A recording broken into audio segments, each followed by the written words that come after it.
사시 부기 직신의 토장 리라빈시는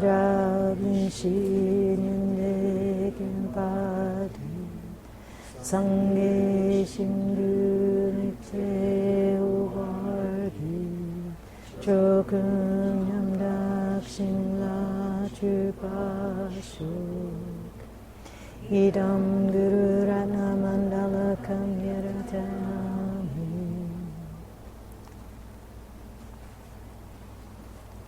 How you doing?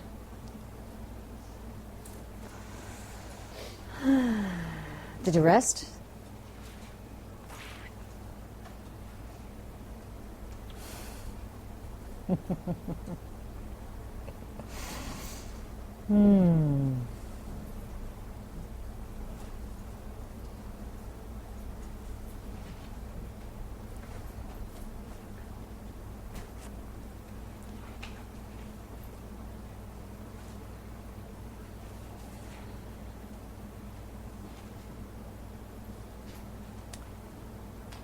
The time when we are thinking about any kind of purification, you're just about to make a commitment, and then to leave you with the thought of like, oh, I can purify and I can make amends, I can, fix things. Know how difficult that is, But of course, all things are changing, Nothing is self-existent. So of course, you can have those, you can change things. But you have to understand emptiness really well in order for that to happen. I mean, you really have to know the impact of, the magnitude, the impact of that action that you did, and how it's going to turn into some sort of projection in your life. You have to really know that to even start thinking I could purify it, or I could even take vows that are going to make a difference, and to just to know the how big that really is, the way things are changing, and how you can do yourself are watching, are participating in creating what you see. And you're watching yourself do that again and again, It's like, watching a remake of a movie, And it's really watching a remake of a bad movie. Again and again. You just can't believe why anyone would want to even remake it. And or even make it into a series. And but you do the same things over and over again. The title may change, but the underlying theme and the type of players remain alive. You see the same things over and over in your life, so it's like you just you're just another remake of a bad movie, and you're playing the starring role.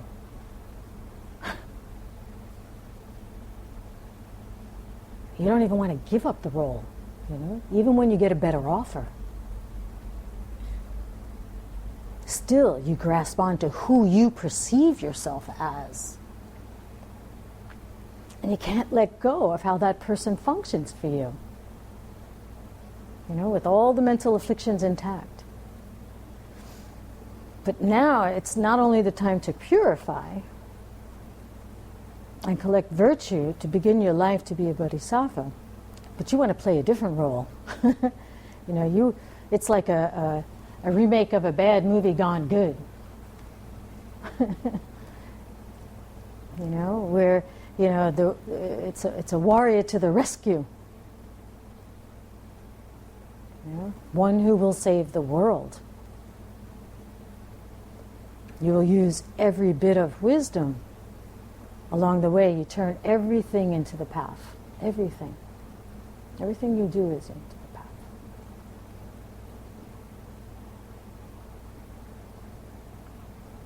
The warrior saint is you.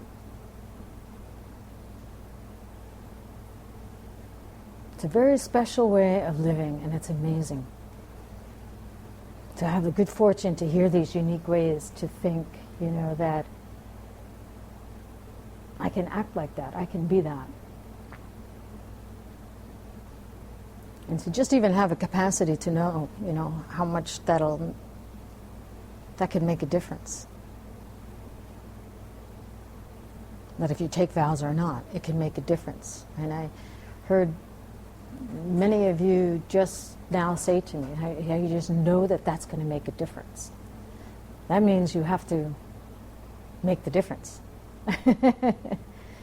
You have a sense right now, you know it's going to make a difference.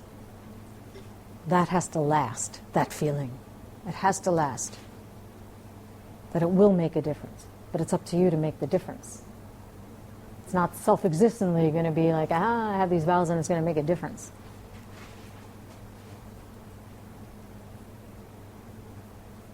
Because you can get a sense of it, I think, as you see, we go through the details of these vows one by one.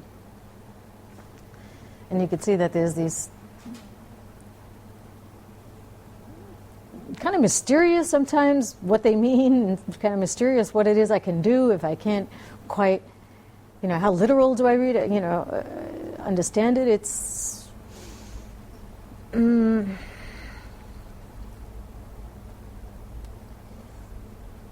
if you have the wish in your heart to help others, and it'll make a difference if you take the action, because that's taking the vows, right? So you have the wish, and there's going to be a difference if you take the action.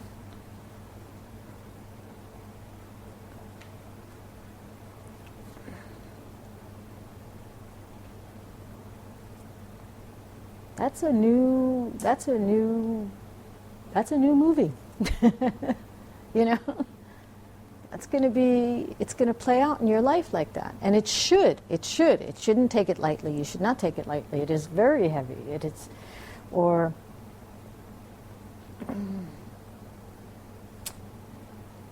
like as I was preparing for this class, I can't explain how the amount of joy that I felt from you. Some I know, some I don't know. I could feel it. It's like I can feel that there were these people waiting to learn these ways of compassion. I told you, it's not the most popular. Yeah, you want to hear about how to love each other, but to make the commitment, it's different. It's extremely rare. But the pull, of the goodness in your hearts was very, very heavy.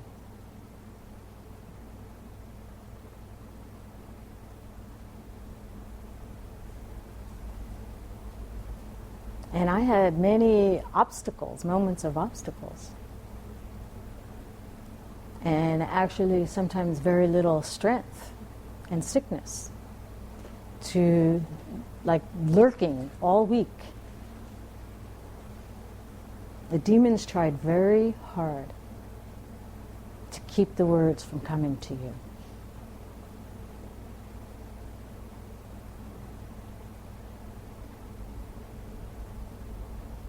But there was no doubt in my mind that every suffering that came to me must end forever.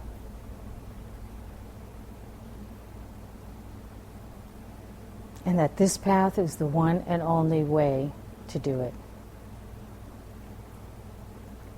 You know that.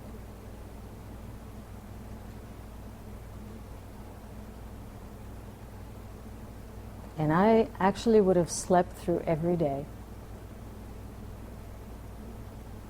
But the urge was deep in my heart to share the love that I've experienced by practicing these vows. And it's the only thing that has brought me here to teach you that. It's just, if it wasn't for you, those who are dedicated to the path and actually took time and care to help me to get to this moment right now. So that we can talk about how you and your life can make a difference in the world. If it wasn't for the wish and the hope that you have to end the pain and others' pain, then this day would not have come.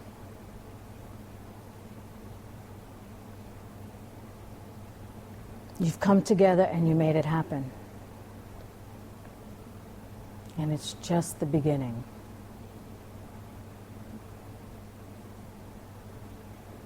You have to move to the music in your heart. But you must know how and what you've done to make it happen. Really think about that. What have I done to make it happen? You know, don't just give power to the suffering. Give power to the happiness. What did you do? You know, give it power. Think about it. It's easy when you're feeling suffering and pain and you're thinking, oh, I did that. But how about when you're feeling good? What did you do to have that? Don't you want more? You know, why waste another moment just crying for what you can't do? You know, and start to scream, you know, with joy for what you can do. You know, I kept thinking, just stop giving into the sickness. Stop giving into the sickness. Give into the wisdom. Give into the love.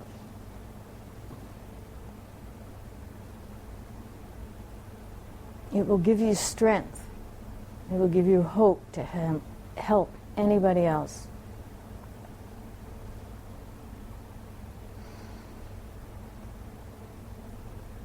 You'll see how it'll guide you.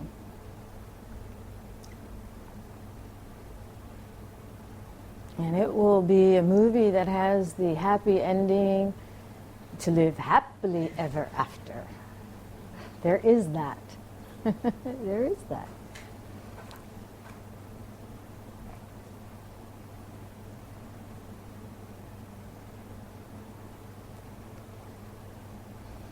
Just listen real closely to the guidelines, to the crazy nuances of them. I say crazy because it seems that way sometimes because our view is backwards. So we need something that's just a little, kind of makes you go, huh?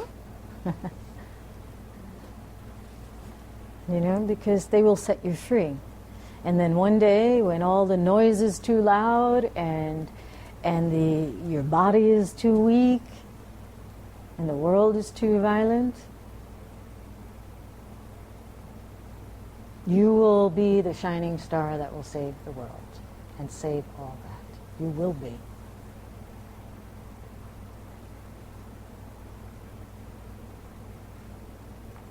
Have no doubt that you are about to enter in a path that cannot go wrong.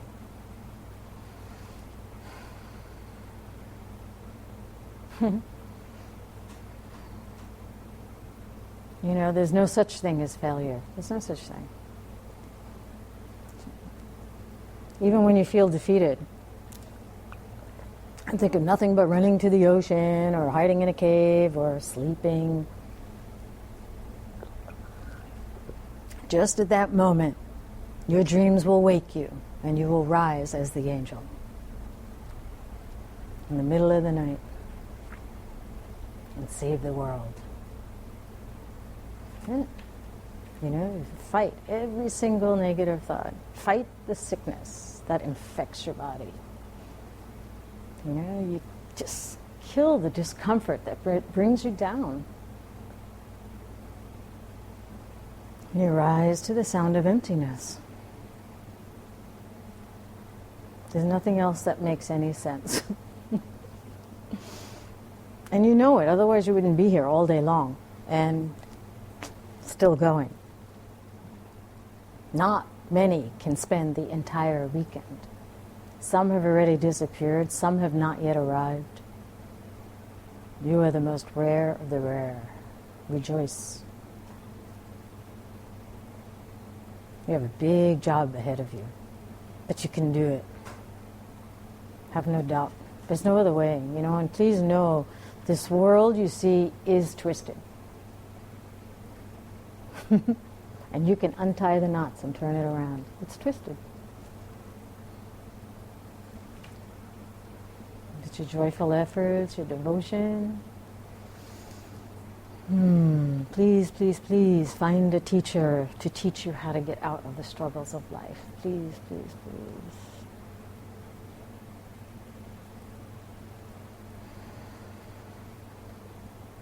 I could have not made it without my precious Guru,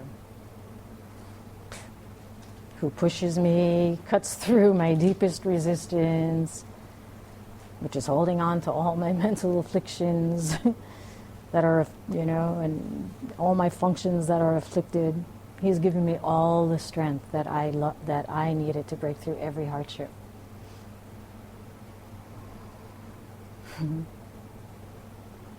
Every hardship I had this week. The echo of his love, the truth of his eyes, unbelievable. I can't tell you.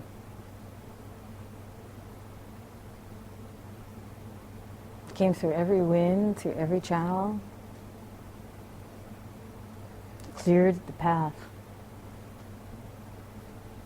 just for my mind to have some clarity, so that I may try somehow to pass these holy vows to the open hearts of all you who sit here. Because you're ready.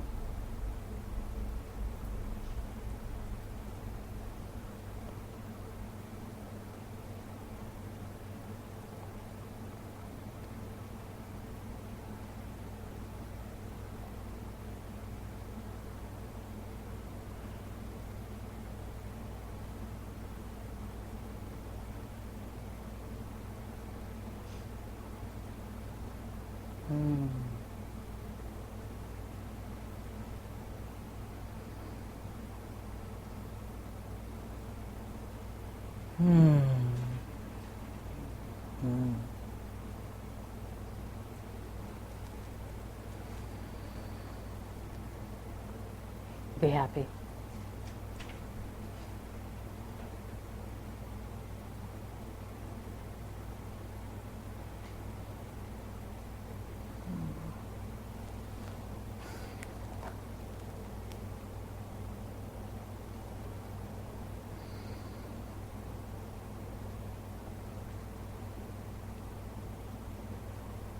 I will not be defeated. I am a warrior. I will do one by one as those who have gone thus. I will not be defeated.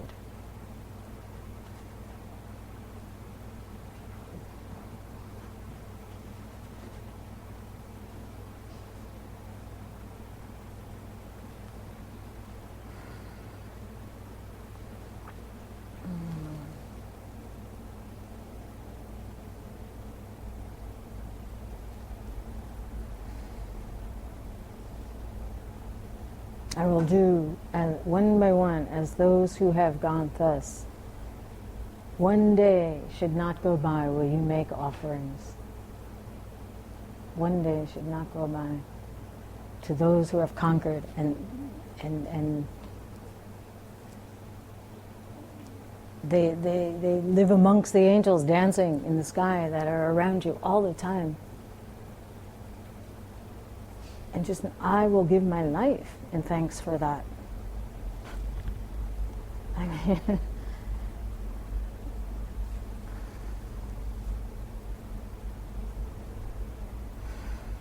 because then I will have every single thing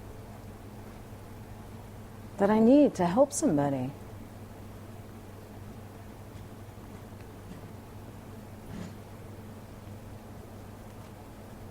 You have to think, I am a warrior saint. I will do it. As those who have gone thus, I can do it. Give thanks. Please, Lama, bless me. Grant me these vows. I promise to be as you.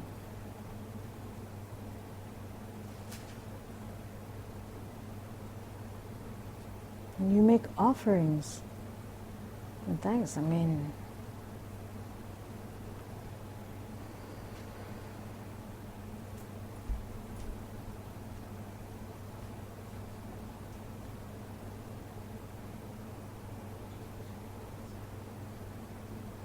how could a day go by where you don't do that? How could it?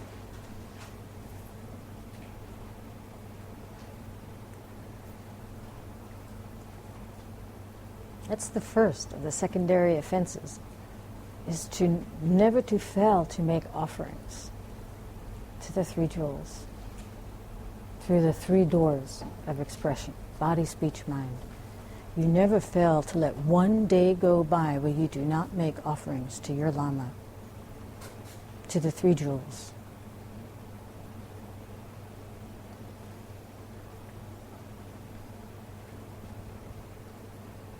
If one day goes by without you doing so,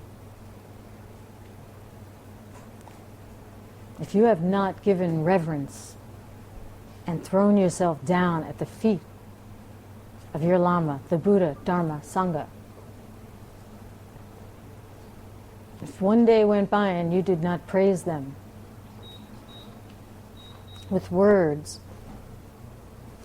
or admired them with thoughts, then you have disregarded this commitment.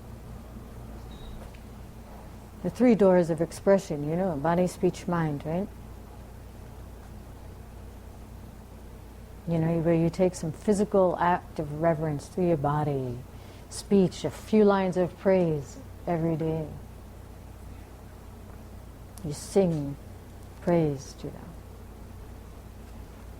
And of course in the mind, just thinking of their wonderful qualities and aspiring to that. But know that you're really giving offerings to a state where you will never again have one bad thought. That's the Dharma, cessation. When you see emptiness directly and reach a true cessation, you know, eliminating doubt, honor that. You surrender to that. Surrender to seeing, not seeing, you know, the world, to stop seeing the world as self-existent. You surrender to that. Give in. You take the chance. You do an act of truth every day. You know, if it's true about the teachings of emptiness, then may this act of giving money bring wealth to the world.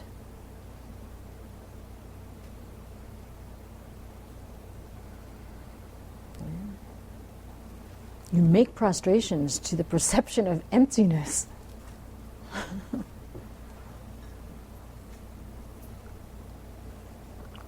Because that's the condition, you know, to get rid of your impatience and your anger and your discomforts. Throw yourself at the feet of emptiness. That's what you're doing. That's what it is. It's a mental function. You know, you make offerings to your Lama. You're making offerings to the Sangha. It's the same. To those who have seen emptiness directly. You're making offerings to the enlightened angel in your life. You honor the divinity in you.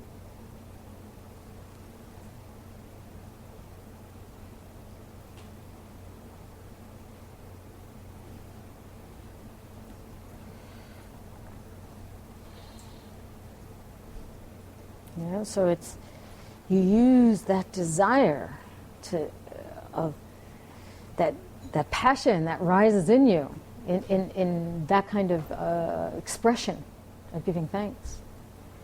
And that power will take over, you know, it's like becomes the passion of your life, you know, and then kind of the needless desires just kind of drop away. You know what I'm saying? You know, desire can be a holy urge that will drive you to do very special actions.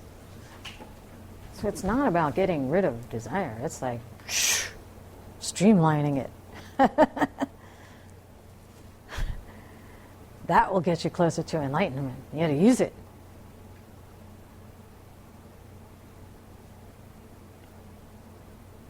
But the secondary vow, right? Allow thoughts of desire to go on. If you let thoughts of desire to go on, then you are committing a secondary offense. You have to understand what that means.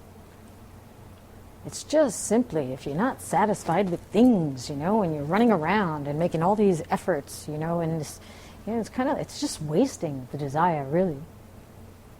You know, it's useless objects, you know, that have no use in helping others. Then it's a waste of that power of desire. You know? It's a desire that serves nothing. It's excessive desire for things that will serve nothing. You know, there's this state of mind that we have that's just never satisfied with anything. Well, don't be satisfied with your suffering either, and use the desire to get out of it. Don't start accumulating a bunch of other stuff that's only going to bring more suffering. Know the difference. Use it. You know? If that kind of, you know, that kind of feeling of that never allows you to be satisfied, if that thought starts to control your mind and gets stronger and stronger, you know, just not being satisfied with, I don't know, the light in the room, the air in the room, the things that, you know, and beyond that, you know, you're going to do something wrong to get it. You see? Because it just builds and builds and builds. Even if you have the desire to get out of suffering, if you don't use it, it'll build and build and build, and you do something crazy to get out of your suffering, right? If I just eliminated that guy, my suffering will leave, huh? It depends on your level of how you expect to eliminate them. It could drive you to do something pretty wrong. It starts with just thinking, you know, you hope he gets fired.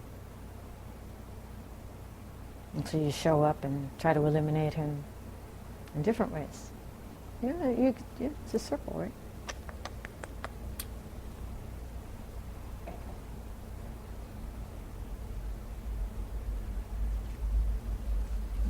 But also know, you know, it's not about simple enjoyments, you know. Enjoy simple enjoyments of the, you know, the brownies, and it's fine, you know. It's not about avoiding pleasure. And know the difference. It means avoiding destructive desires. You should enjoy life. You should desire to get out of the suffering. Enjoy life. You know. Enjoy others. Spend time with others. Honor others. Want, desire very much to give others whatever they need.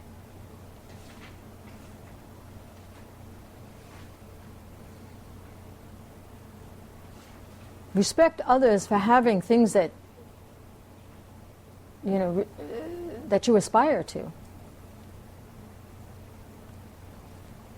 Give them honor. The next offense is where you have to actually honor those who have taken their vows before you.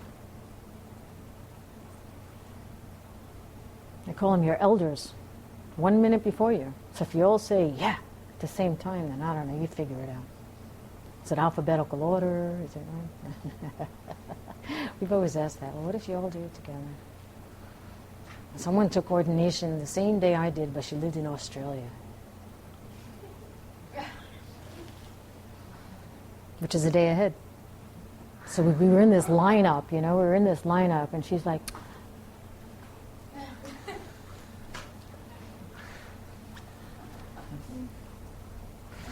and that's what it's like. It's the same with the Bodhisattva Vows.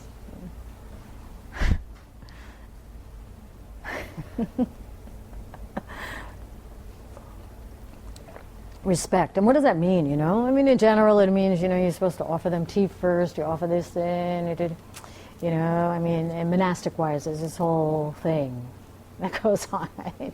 But in general, what you should be thinking right now is, who do you know took Bodhisattva vows before you as you're walking down the street? Or as you're sitting somewhere here, you can, okay, there's one or two that already took them,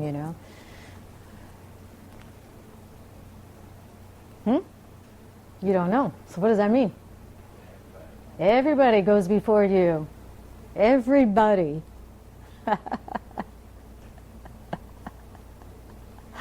Just put others before you in general. You can't go wrong. It's beautiful. Honor others before yourself. So you sit here, you're thinking, elders, what elders? It's everybody. You don't know. You think it's their first time, but maybe not. Maybe they took them before you somewhere. Just honor everybody. It's a great, I don't know. It's just so nice to put others first. You can't go wrong.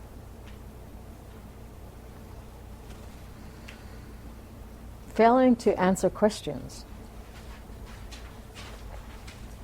Not to give an appropriate answer to a person who has a question, who has a sincere question, in a well-meaning way.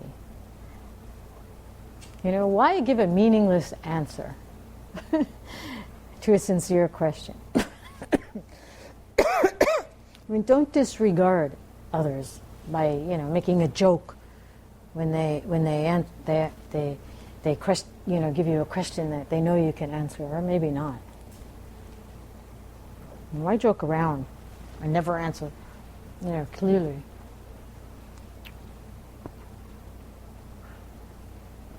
Pay attention to others, Respond kindly to them.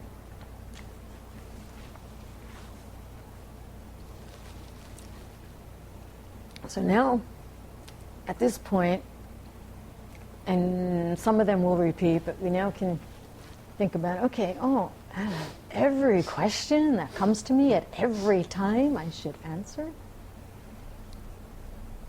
Well, there's exceptions. There's always exceptions. And you should know them. And for this one in particular, we'll go through what some of the exceptions are.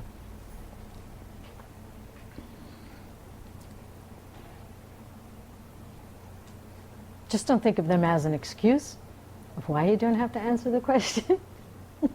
There's a higher purpose for the exceptions. I mean, I just want you to kind of get that in your mind, because there's going to be certain of these offenses that we go through, and there's exceptions.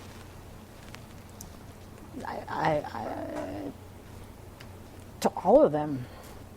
But some have very specific. I mean, don't take joy in that you don't have to do something as a bodhisattva. That's an exception. Ooh, I don't have to do that now. Not like that. Know that the exception comes up because there's something higher, probably, that's happening. So really, it's something that you're committing to doing even more so. So it's not like getting out of doing something. So, and you could extend this to some of the other offenses that come up. So one is, there's 5 in regards to the question, and then of course you can extend it to some of the others, but in specific. You don't have to answer the question when you're teaching a class.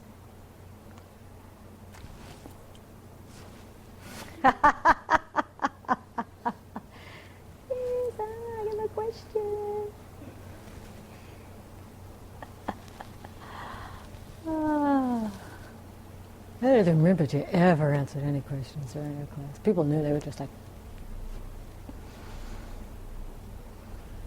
In other words, if you're already engaged in a discussion about, Dharma with a person or in a class, other than engaged with the one, kind of, especially when it's a one-on-one, other than, with the one that's asking the question, you're talking to somebody and somebody comes along and, kind of interrupts that flow, you don't have to stop and answer if it's going to interrupt the flow.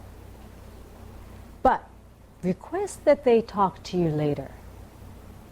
Always. Please, can you stay after class and ask me that later?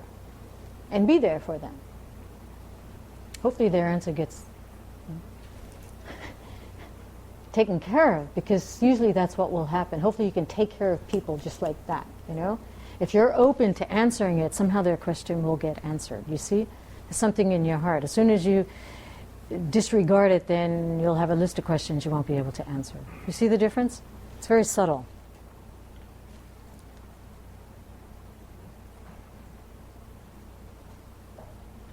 Because hopefully you can take care of that many people at once. Even if they're just standing next to you and they're trying to interrupt the flow, maybe the conversation you're having that they walked upon is an answer to their question. Maybe it's not an interruption at all. It's interesting. And then, let's see, that was just one. When you are attempting to engage in an earnest conversation with somebody else who needs something. So you're already like answering a question to somebody. Not only were you talking Dharma, was the other one. This one, you're just earnestly trying to help somebody. And then somebody else comes along and tries to ask. You're already engaged. So again, you can ask them to please wait, or something, something, something. You don't have to stop and change that, because you're engaged in helping someone. And also when you're listening to a class and someone asks you a question, you don't have to answer, because it will interrupt the class. So you're sitting there, you're listening, and then someone next to you asks you a question. You don't have to answer, because it will interrupt your listening as well. It might interrupt, and this is the next one where, how do you say? Well, does it flow into the next one? Or was you listening to? It'll distract you, and it'll disturb someone else who's listening to the talk, so you don't have to answer.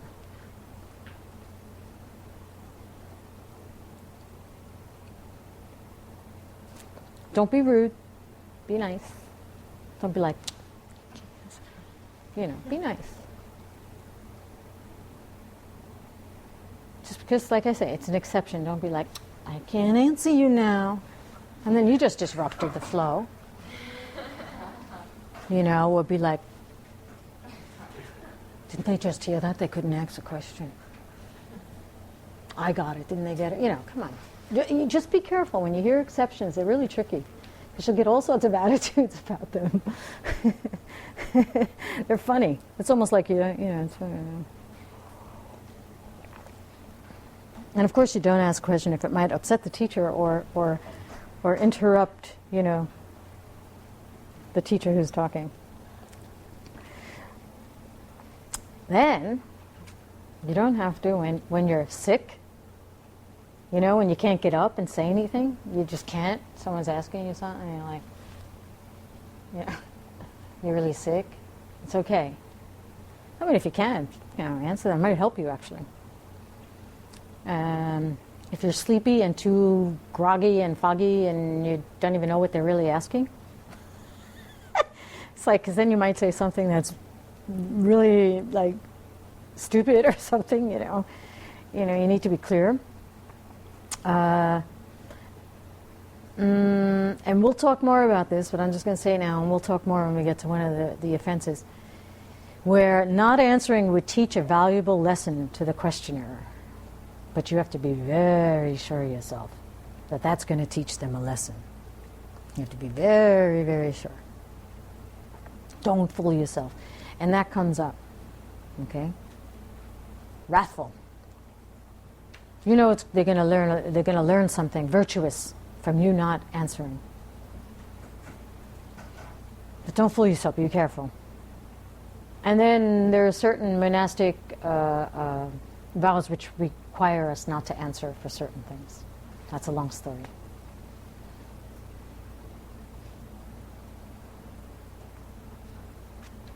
And it generally has to do with readiness of the person, whether or not you can.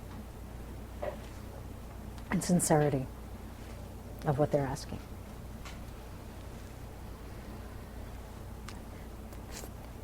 Five.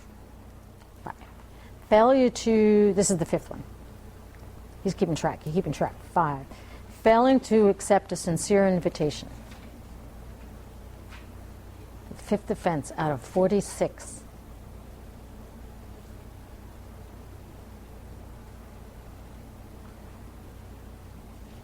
Now, this is something that'll come up a lot. It's either that you don't accept the invitation, and these three come up all the time, because you're lazy, out of hatred, you don't feel like it, pride. So just know that I might not say it for many of them, but that's something that's underlying a lot of the offenses. That you just don't do it because you're lazy, you have too much pride, and you don't feel like it. You know? What if there's multiple senses? We didn't get to the exceptions. He's making up his exceptions already. Listen, he's looking for it. He wants to know. There's a lot of exceptions for this one, actually.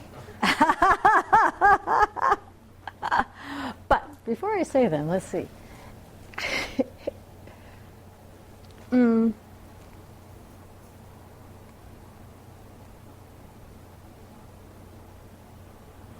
want to reach out to people. You want to embrace them. You want to take joy in being with them. You're a bodhisattva.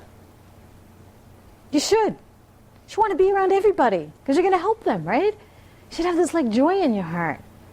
You should be overloaded with invitations, because everyone wants to be around you because you're so happy and you're so so take joy in that.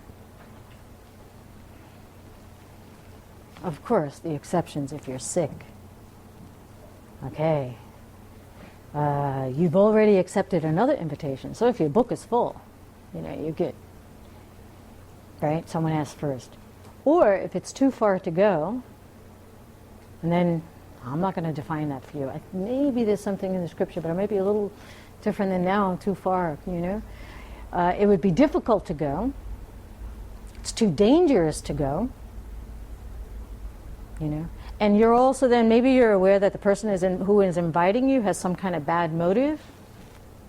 It's some kind of impure motive, like they want to hurt you, or when you get there or something, they just want to, I don't know. Not how you can be so sure about that, but just keep it in your mind. And again, as a bodhisattva, if you feel, as a very, very, very, very wise bodhisattva, that you can refuse them in order to teach them a virtue. Somehow you divert them to a virtue from a non-virtue by refusing to go, by not answering. It's very difficult, but I just have to say it, and you kind of won't even grasp what that is until you're at that level of where you can do that. So it's hard to explain, but just contemplate it. What does that mean? I can teach them a lesson by not answering their questions. I could teach them a lesson by not showing up. Contemplating. But you have to be at a very, very, very, very high bodhisattva level with incredible compassion. Incredible compassion. No mental affliction. Very, very difficult to do. Somehow, though, they would be pushed a little closer to goodness. They will learn something about virtue by you just not showing up.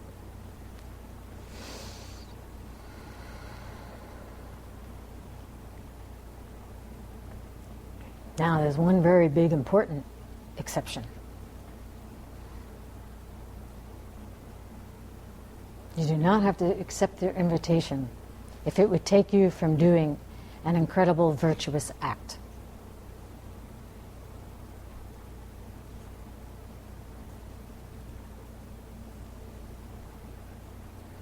Some act that you're about to do or you're engaged in that's going to serve an extraordinary amount of people. And you're going to collect a lot of virtue and help many instead of going to that party or that dinner or whatever it is. Invitation for anything. It's not only a social fun thing. Invitation to go walk in the cemetery on the day that their mother died. I mean, you know, whatever, it could be something, you know. I'm not only talking about, you know, invitation for the fun stuff that you'd like to do. Sometimes it's an invitation to help them go some, you know, something.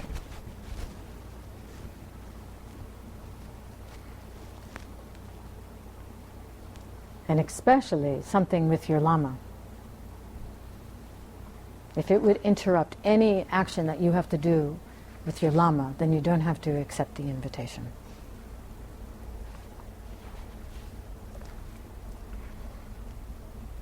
Even if it's your mother.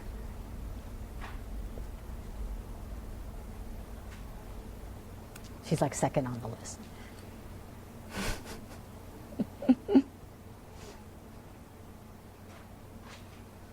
Very important. She gave you life. Extremely important. Give you this opportunity. The Lama will take you to enlightenment.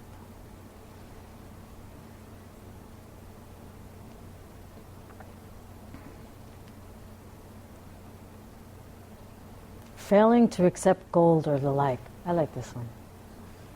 Failing to, if I don't accept that money, and you think, why wouldn't I accept that money? How could I ever break this one? You know, you have to, it's like, this is a vow that if I fail to take the money they want to give me, gold and the like.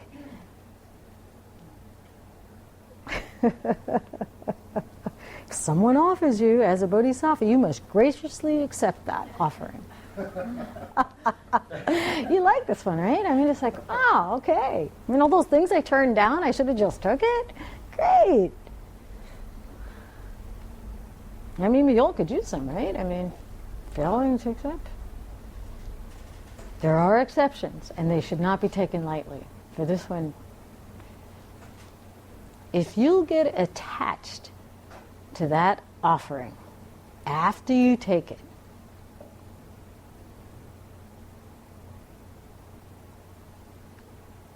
or if you're sure, this one is very tricky, if you're sure that they will later regret it, like, you know, they have this spontaneous feeling of generosity, they're touched in the moment, you know, and they want to give you this like offering, give you the house, give you everything, oh, how much, just take it. And you're like, whoa. And then they wake up tomorrow like, whoa, what did I do? It's like one of those, you know, you had like a one night stand, a feeling of, you know, and you wake up and you're like, oh. You should not take it. And how do you know that? You do it, you actually can get a feeling sometimes. So sometimes if you have just a tiny feeling, and you just sometimes maybe better not to take it. You know? If, of course, you think it doesn't belong to that person, you don't take it. You know, stolen goods. If you think it might get them into a financial bind if they give it, then you don't take it. If you have any reason to believe that they've already dedicated it to something else or someone else, you know, if there's any kind of problem that could happen out of you accepting it. And they talk about things like, you know, okay, someone goes and they give you this offering of a, you know, like a weapon or something, and you know, it's not like you don't take it like, oh, it's such a harmful object or something. It's because if someone comes to your house or someone sees you with it and then they get a bad view about you having it, and then they get turned away from you as a Dharma practitioner who has that gun hanging in the house because you accepted that gift, then you don't take it. It's not because you're like, ooh, it's such a bad thing, self-existent, you know? It's very interesting. It's just because it might bring harm to someone's view later.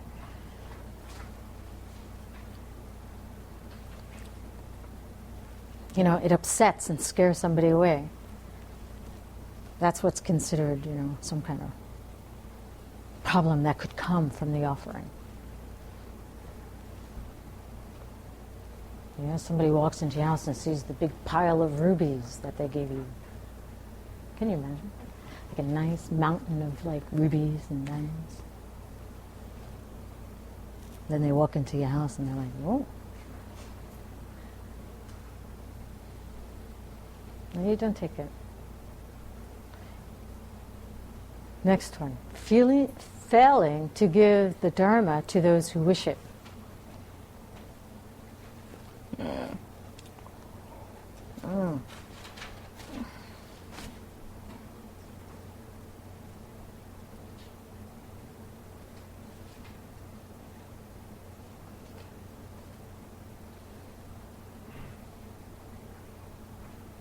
Second root vow, right? What was that? Poor Art. He's like, how did I get in that position? Second root vow. Right? Not to give a Dharma teaching?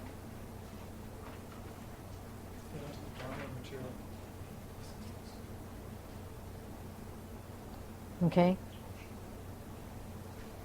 You don't give in the second root vow. It's because your main motivation is attachment to the thing. Right? Here, you're failing to give the Dharma to those who wish it because you're lazy. You don't feel like it. You know? You don't want, you know, it's like just this kind of like, you just don't do it. Of course, if you're sick, right? So you can imagine where some of the exceptions just do repeat, especially in the giving. If you're sick, you can't teach. If you think it would help them to, you know.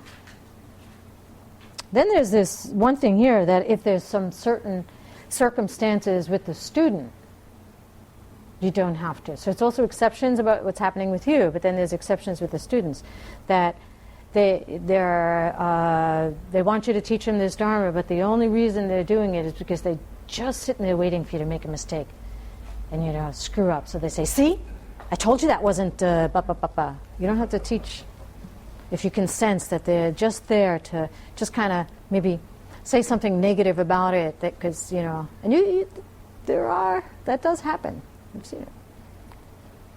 Or they just came to class just to be critical. You kick them out. I ain't gonna know. I mean, but you do sense it. You know, if they come just to be like some sort of disrespectful. I've seen it. I've seen it done. They came with the camera. They started to take pictures purposely. Yeah. How can I catch them doing something wrong? It's scary. It wasn't me teaching.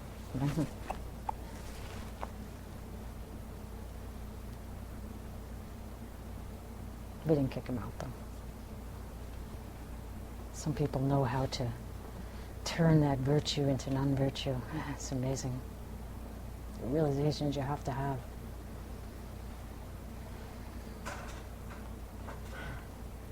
To do the very high act of, you know,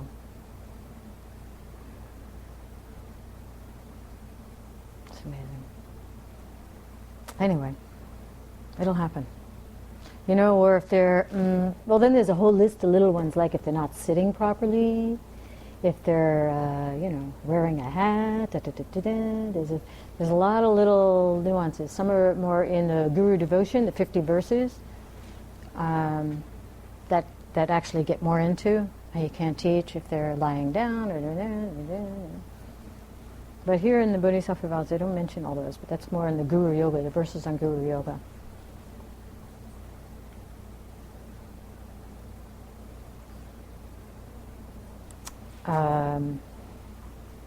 If they never could understand the meaning,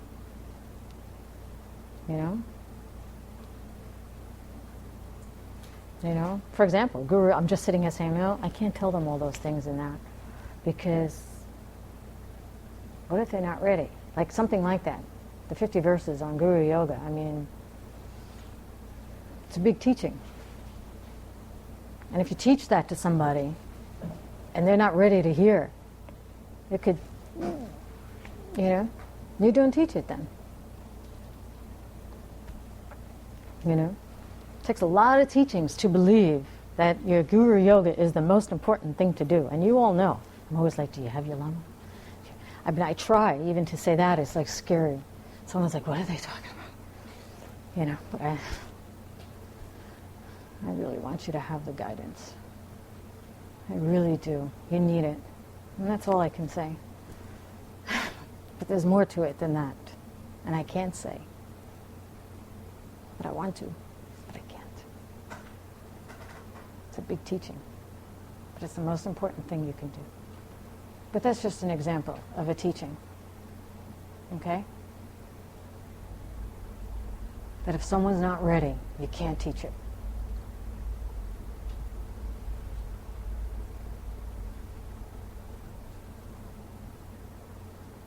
Of course you can't teach anyone. You don't have to teach anyone who's not really interested. And you'll know that. That's just your friends that just kind of make small talk maybe, like, oh, what was the class about? Oh, yeah, it was hot, wasn't it? You can tell they really don't care. They just were kind of wondering where you're at, why it took you so long to get back home, or something. What were you doing? Just kind of like small talk about it. And you want to go into this like big, like, oh, it was like this, and you want to kind of share your inspiration, but they're not really interested. They just kind of know, what were you doing in New York while you were there for, 3 weeks or whatever. That's all they want to know. They don't want to know about the acts of a bodhisattva. So you could tell the difference when someone's asking you with some sort of sincerity of wanting to really know, what does that mean,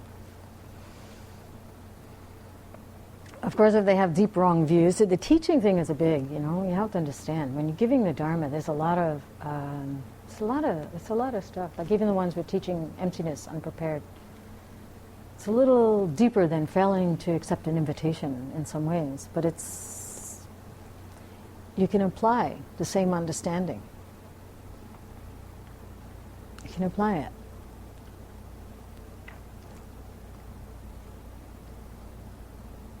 But even when you teach and they won't listen and have no intention, like they have no intention of following it, they have a bad attitude that would make them even, that would make the attitude even worse, then you don't have to teach. Like someone, I've seen it often, especially, the whole bug thing, It's like you're at someone's house, they don't get the bug thing, like it's a sentient being. And they see you like dive across the floor to try to stop them from smashing the bug, and they look at you like, what are you doing? And then in front of you they'll be like,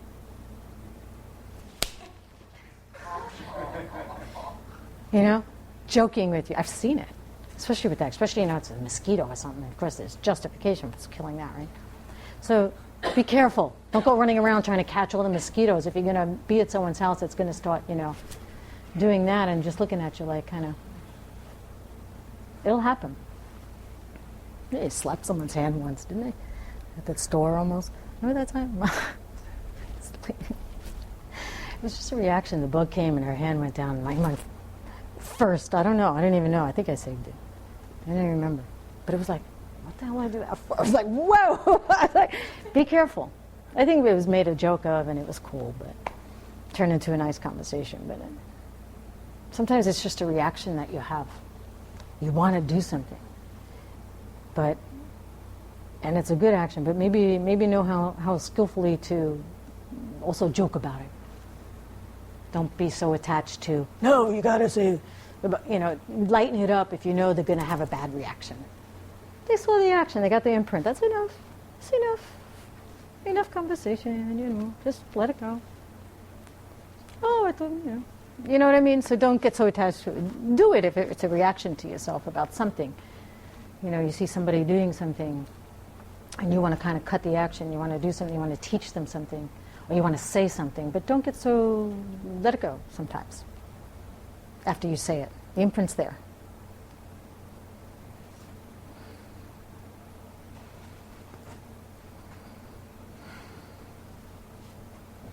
Needless to say, you don't have to teach about, if you're not going to do it properly, and if they are not improper, where they might spread it to other people improperly or talk about it wrongly. Of course, the secret vows, you should not ever teach them to an improper vessel.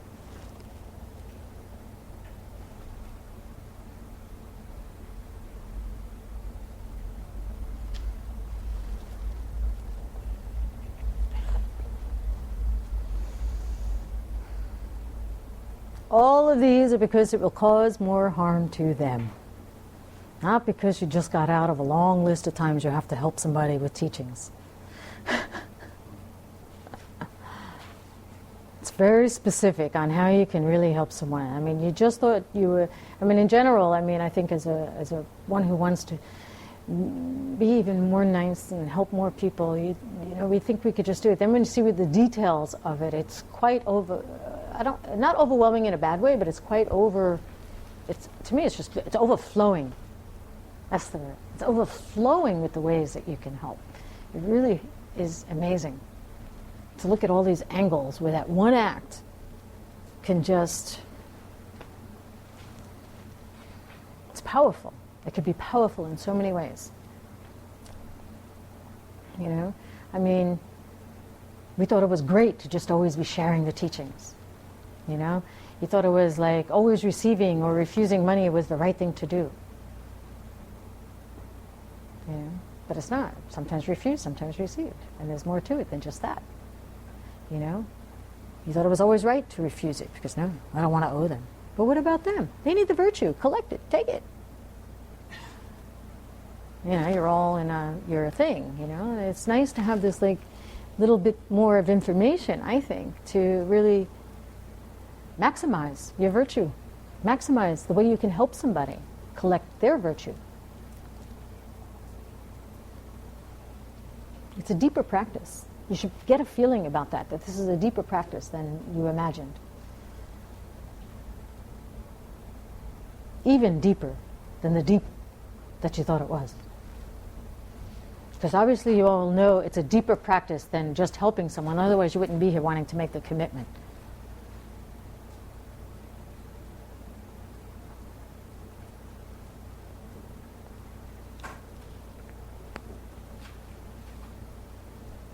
I think we have to put the air on. You ready for the sound? Got to do it. There's no way I'm going to make it through the class. You're going to make it through. I will. See, it's different when you're here, but you won't make it. We're up to 8. I'm not going to tell you. And it's up to you how far we make it. It's up to you. That's all I can say. It's up to you. I'll try to temper the heat thing. You can feel free to get up and put it higher, the noise goes away. Yeah, just for a second. He's got to do his thing. Let him just crawl around. I don't care what he does. That's his room. Oh, he's got to move it? Why? What is there, a microphone in there? Is that the problem? Oh, then you just got to paste them all together. You know, what? More work later. Huh? I know.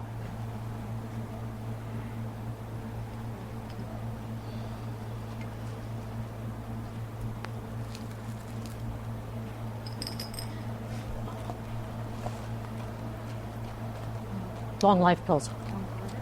Just rest.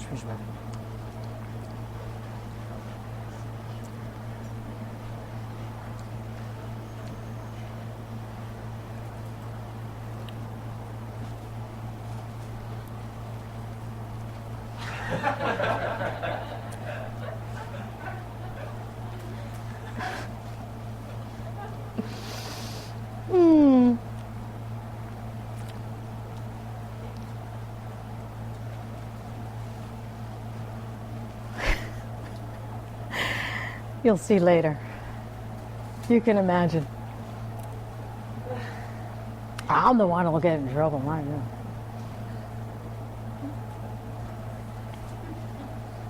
Okay, that was your break.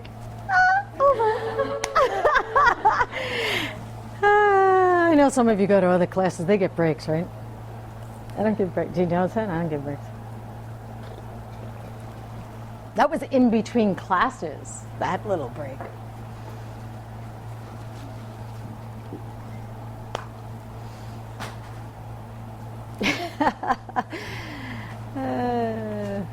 I went to this other town to teach, and of course, you know, their teacher always gives them breaks and stuff. I went there, they had a huge table full of stuff, mountains of food, and they're all sitting there like, I think it wasn't until like the third class I finally, you know, said, I said, go ahead, feel free to get up and get some food and come back and bring in a break. And every day they kept bringing food, hoping that they'd get the break.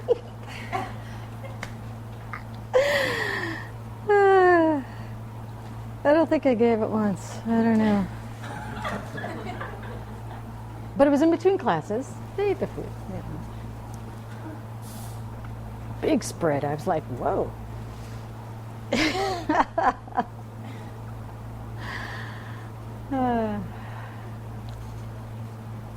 You okay though?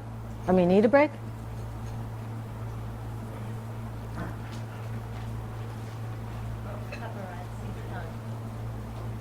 What do you got?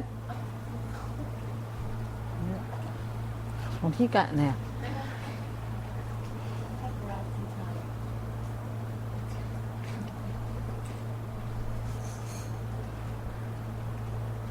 They come back. Yeah. You think I'll get, what color do you think I'll get this time?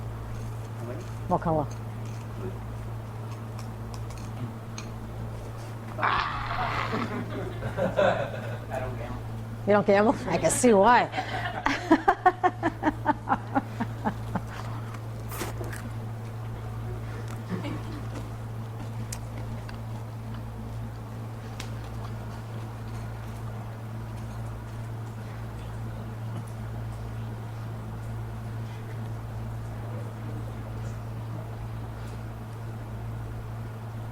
Okay, so now that was like one group of kind of a lot of underlying, you know, the same morality underlying, you know,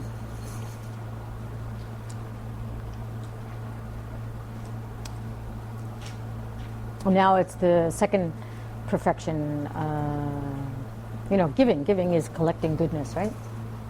So having to do with collecting goodness. We just went through.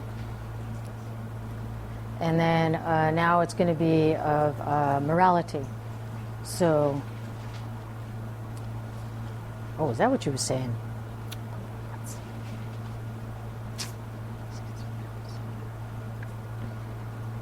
So the first one, number 8, rejecting persons with sullied morality. Polluted morality. Dirt. Impurities. As we see them, right? Someone appears to have done some impure action, and you reject and ignore them completely because they're, you know, impure,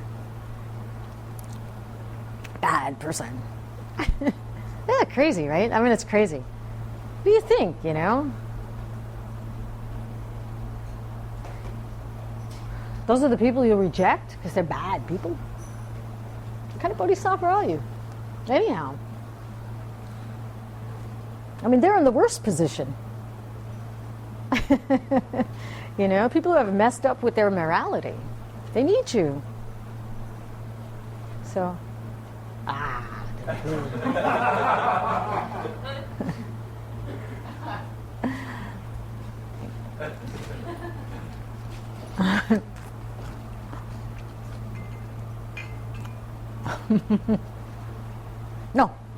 No, then they'll fall asleep. You know that sugar thing, you know? No.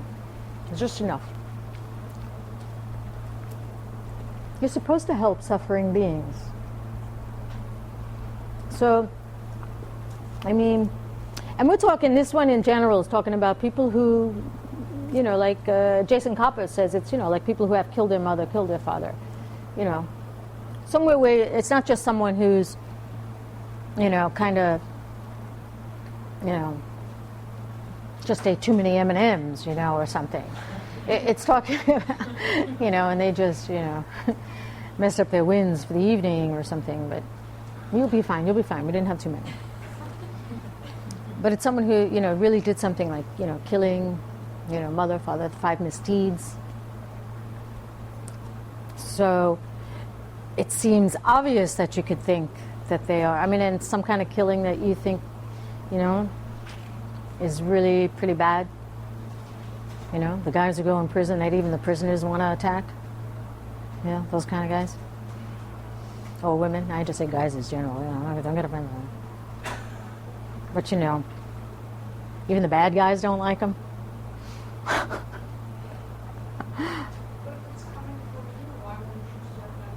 That's right.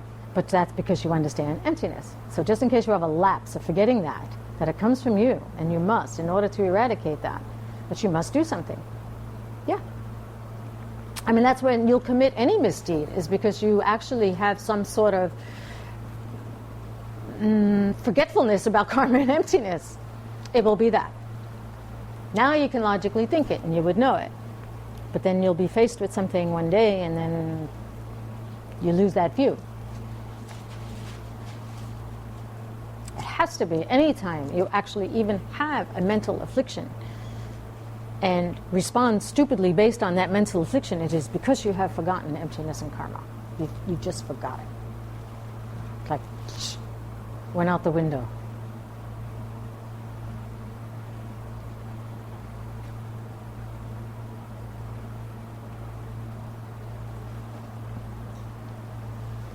So it's anyone who has, even if they never heard of Bodhisattva Vows. I mean, we're just talking about anybody, it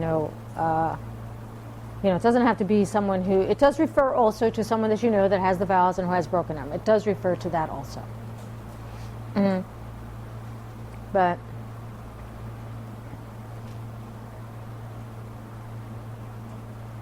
one big thing. When a person is very destructive, let's say, harmful to others, in some ways you're required to avoid them.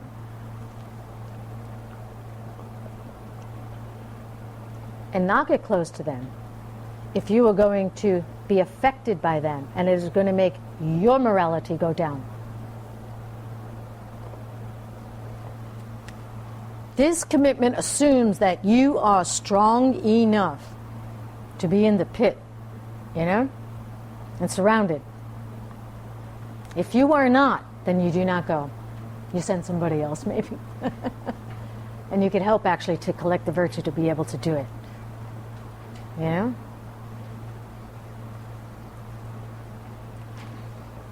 It depends on how strong you are in your morality.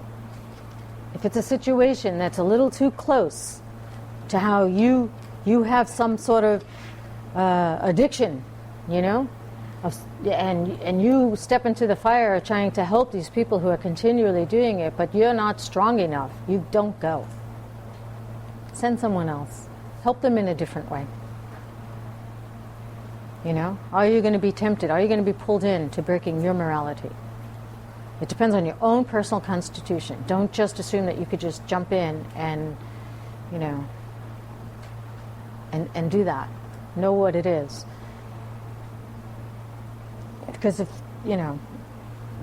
otherwise you'll be no use to anyone.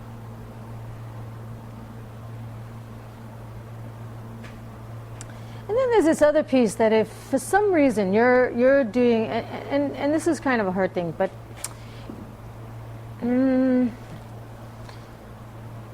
if you're in a position where if you go and help, let's say, this one person and do this, I don't know what kind of impure morality they could have. I'm not even like wanting to make an example because I don't even want to put somebody in that category, But and you go and you help this one person, but it alienates you from all these other people that you can help because they're like suddenly saying, "Oh my God!" It's almost like a leper thing, or something. Oh my God, I don't want to ever go study with her again because she might have leprosy because she went and helped that one person with, right? If it'll alienate all these other people that you can help, you don't have to go. Because then you've just cut off, you know, because they don't approve the behavior.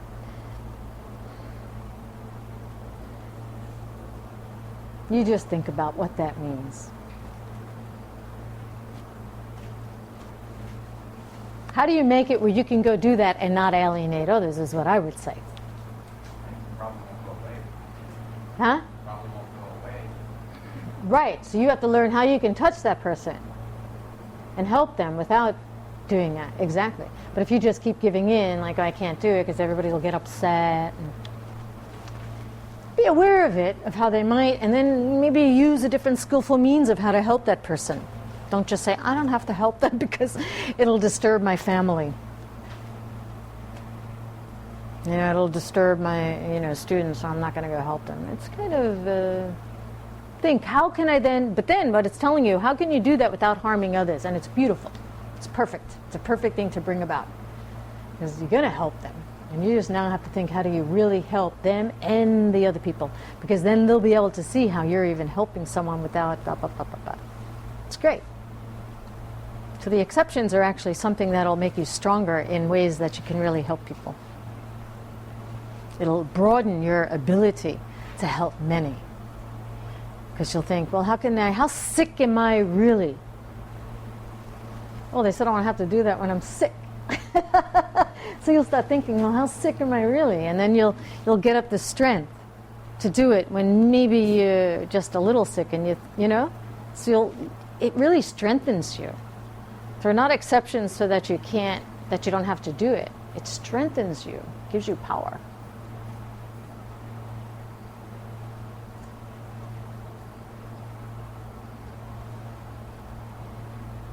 Failing to follow the rules which lead other persons to develop faith.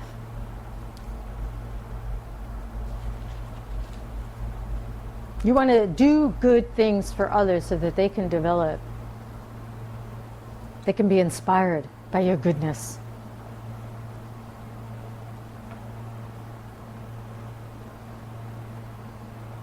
This vow, in a way, is really directed towards monastic Bodhisattvas.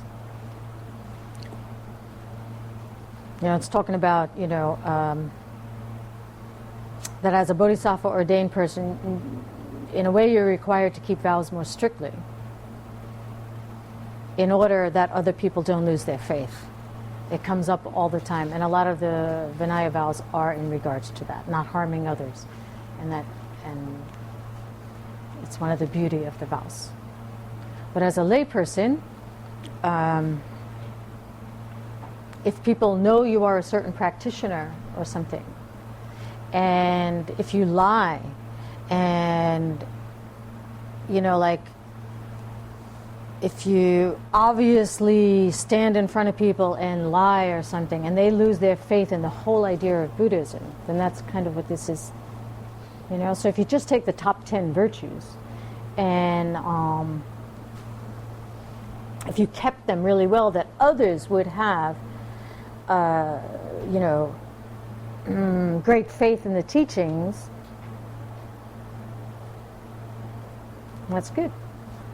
But then if you do something that, you know, they see you upholding these beautiful virtues, and then you go out on a spree of killing something, then they start getting funny about, oh, you know, what they learn. They start getting negative impressions in their mind.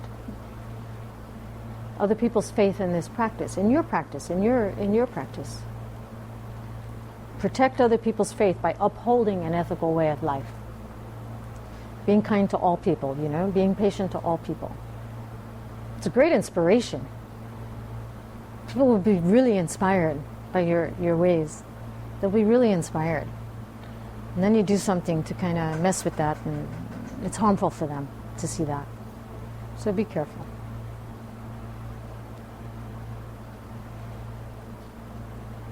I mean, there are certain things like those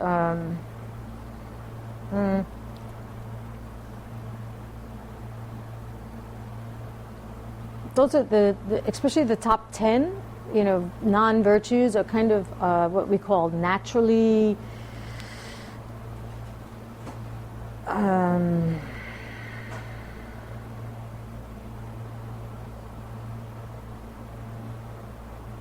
it's hard to say because they're not self-existent, so it's hard to put it into words. But you can see many societies, many people can agree that killing is not a good thing in general. Then of course they have degrees, but it's okay to kill this one or that one, maybe. But in general, killing is not a good thing. They may say it's good to kill the other people in that country, but don't kill my family. So in general, they have a feeling killing is not good. They may distinguish, right? Or that stealing is not good. We can call them natural morality, right? And then there are some of the Bodhisattva vows and stuff that, and especially Vinaya vows, are full of them. What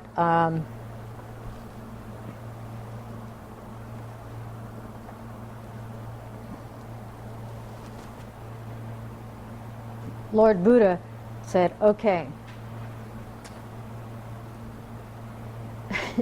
it's kind of like, okay, she screwed up, so now you all can't do it. Because we can see now how bad that is for this and for this and for that reason, and it's very harmful to others. Most people won't see that act is harmful, but we can see it, so then everybody can't do it. You see, it's like prescribed, It's not like a very obvious, natural thing. Now, some of them are actually extremely fun because of that. Okay? Especially, in full ordination, it's like, it's hundreds of vows. So some of them are, well, this, Bhikshuni messed up and did this, and now this is the vow. So it's more prescribed. So just to understand the difference, because it comes up now and it comes up again later. So there's something which are kind of natural, and then which something Lord Buddha found necessary to prohibit because of some unpleasant incident that happened, and saw that, hey, that's where it gets more subtle, because it's not obvious. It's not obvious stuff to everybody. It's something very subtle about how not to harm others. And that's why you need an omniscient being to say, hey, look, see, this is how it unfolds. So why don't we watch out and not restrict your behavior and not do that? They're prohibited to keep your activities few, to keep your negative deeds few. If you don't, then you're just basing on the general big things that are very obvious. I won't kill, I won't steal, I won't do. And some of the Bodhisattva vows get into this, as you can see. They're like more detailed than you imagined.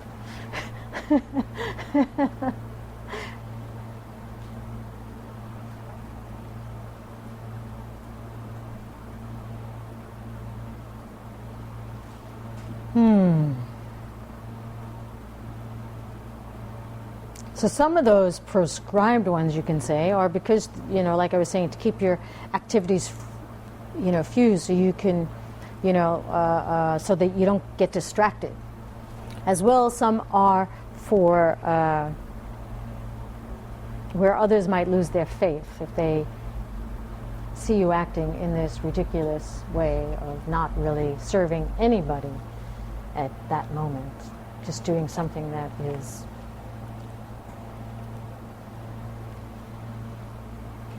not kind to others and harming others in a very subtle way.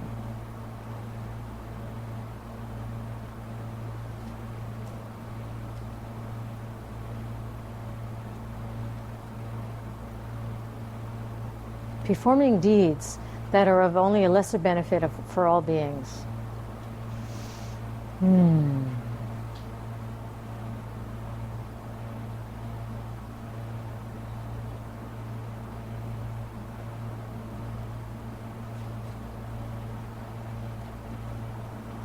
If you hold vows that are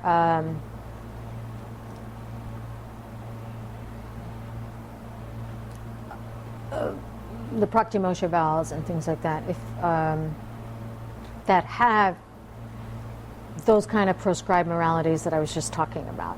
If you hold those vows, and to think as a bodhisattva, having bodhisattva vows, that you don't need to practice those, then that's where you are performing deeds that are only of, did I say that right? Ooh. What does it say? Performing deeds that are only of a lesser. You hold to the fact that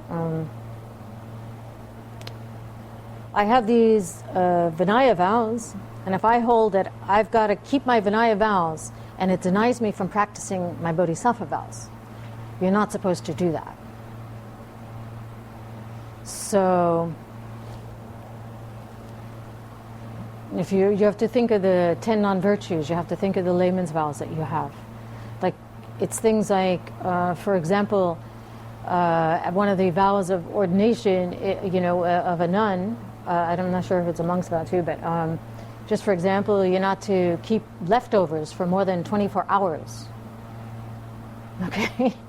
So if I'm like, somebody wants to leave that at my house, and well, there's reasons for it. You never know. Be careful. So I want to say, no, I can't keep that. But someone's coming over in 26 hours or 40 hours, and they're going to be starving. And you don't really have the money to go buy the food. You keep it, because it'll be good maybe for them. But you say, no, I can't do that because I have these. But as a bodhisattva, you have to keep it. So you could feed them. You see? But you have to be really careful not to use it always as an excuse so that you're just never upholding your other vows. So it's a balance.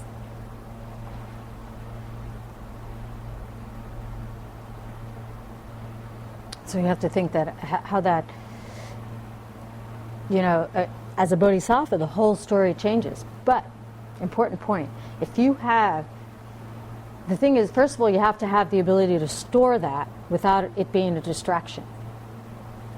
And it's a long story of why that would be a distraction. As a bodhisattva, you're not allowed to restrict your activities if it's to help someone. So you break this vow when you strictly follow in the way of the Hinayana, your Vinaya vows, for example.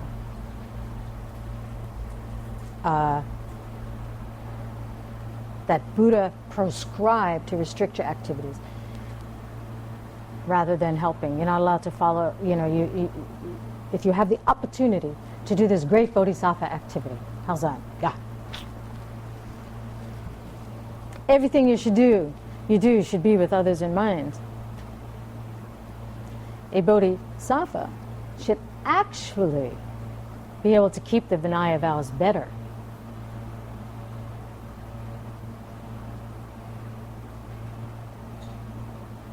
Because you're practicing them on a higher level.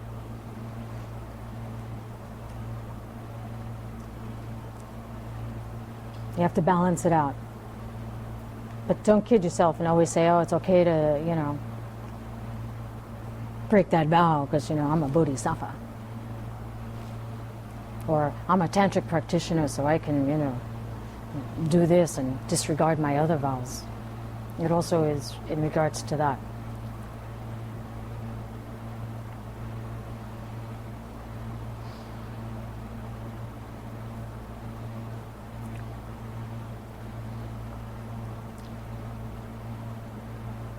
Failing to break a rule out of compassion. To break one of the rules of body and speech out of compassion. We just did the top 10, right? Failing to kill, failing to steal, failing to blah, blah, blah, etc. Out of compassion.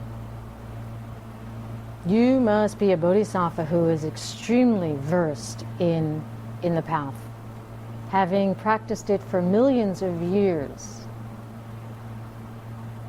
Perfected your great compassion. The level that you must be at and the compassion you have to have in your heart to ever consider to do this Rinpoche used to always say, if you have the power to send their mind to paradise, then you can do it. Other than that, you don't have to worry about this one. But you have to think, you know?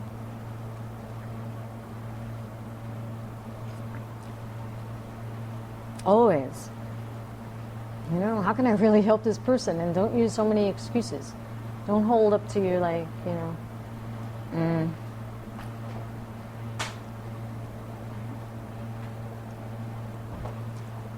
think of just try to imagine all the ways you can always help them before you ever have to do anything that's crazy and will hurt your vows. First of all, it can only be the 7 of the top 10 because that's physical and speech. You obviously can't do it with your mental ones because what are you going to do, you know?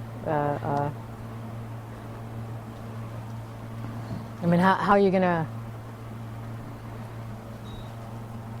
I mean, I don't know. Good job. Good timing, I'd see. I mean, what are you going to say? I mean, I'm going to have wrong view for the benefit of all beings. I mean, it won't work with the mental, so don't even try it. Because it's mental, right? But Lord Buddha, there's stories about Lord Buddha who have gone in and stopped someone from killing arhats. You know, you have to be able to say, I will go to hell. I will do this and take the risk and take it on myself to stop this person from going there. And I can kill them. I can stop them from doing that because I will go. Can you imagine the love you have to have in your heart to do that? Guess what, though? If you really do that, you won't even go because it's such a virtue that you just did.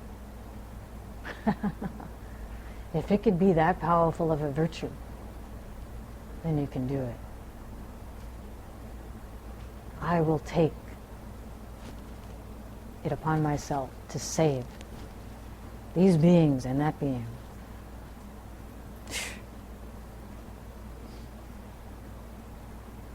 But it's a Bodhisattva vow. So whenever you get to that one on your list, you just think. Pray for it. Think. But you don't have to worry about it until I mean, you're probably there already. You're just tricking me here to see how long I can go on talking about the Bodhisattva vows.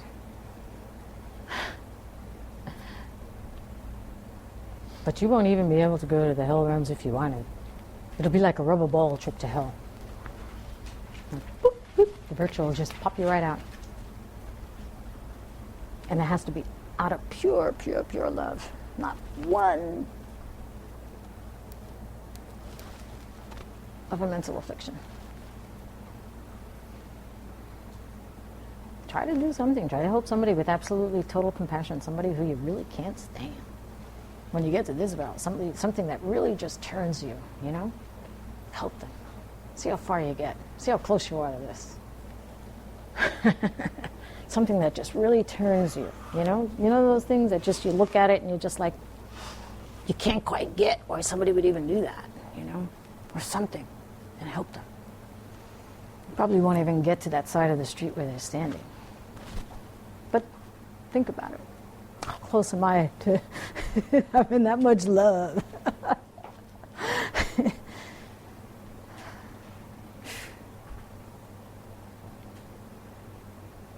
Five wrong ways to live and to get things. Wrong livelihood.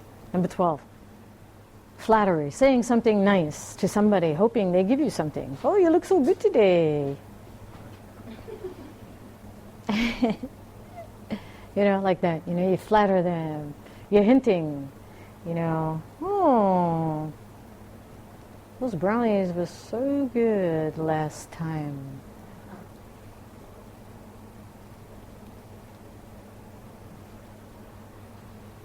You know? Is anyone bringing any? You know? And then forcing. which is harder. I think the other two we probably do more often. You know, the flattery. So pretty today.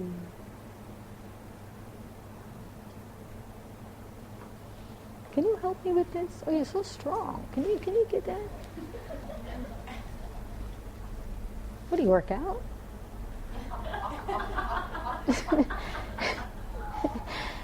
You know? Oh, that smells so good. What are they cooking in there?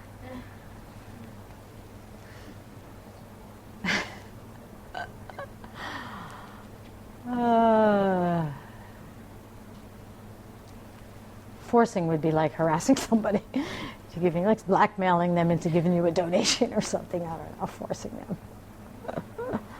And then baiting. It's kind of like, it's kind of like, you know, yeah. I don't know, you know, you want some? You know, and then they're looking and they're like, you know, you know that they have a huge bag in their pocket, and you're just giving them like one. You want some? So you're like hoping they'll like pull out the bag. So you're baiting them with the one M&M. Something, you know, you're just kind of like pulling them in like bait.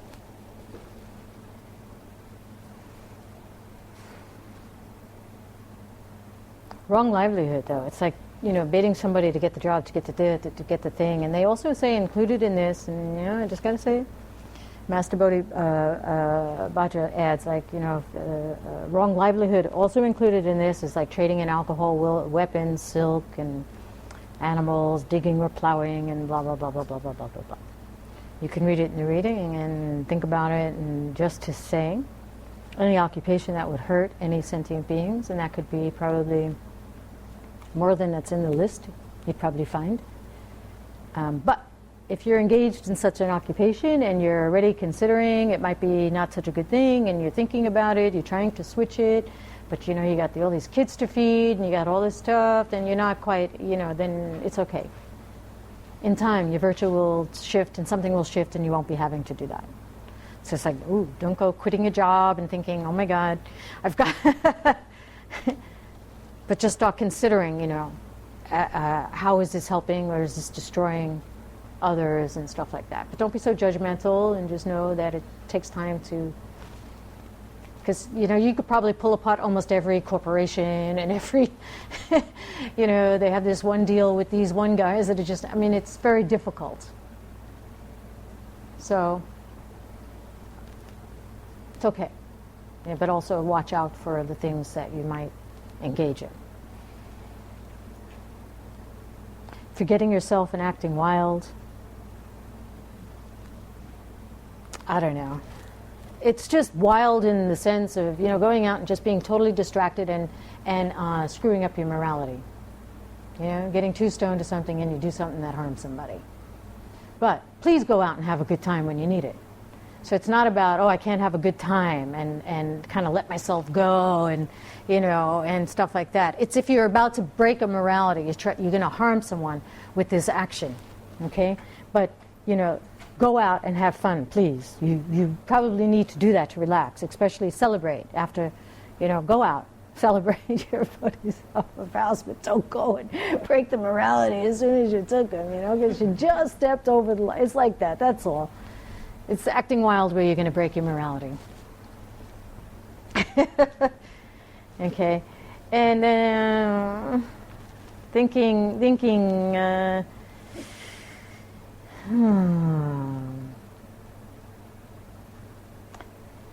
you only have to travel through the circle of suffering life. As a bodhisattva, you are saying, I will save every single being till there is no suffering in this world. So in some ways, you're saying, I will stay here and help suffering beings. I will do it. And if, how do you say, you should enjoy the idea of pretending to come back and to help, you know, as you're enlightened, you know, come back and helping people in this suffering place, rather than,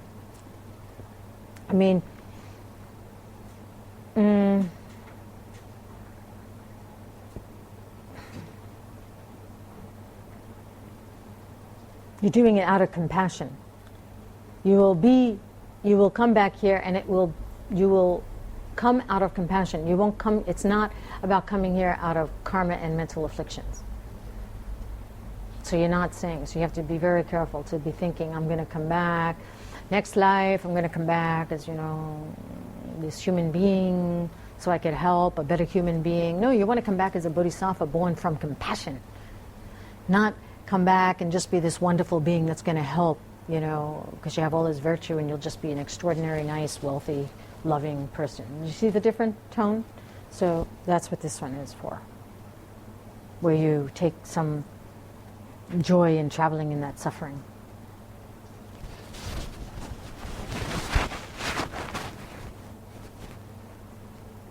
Failing to put stop to room is about yourself.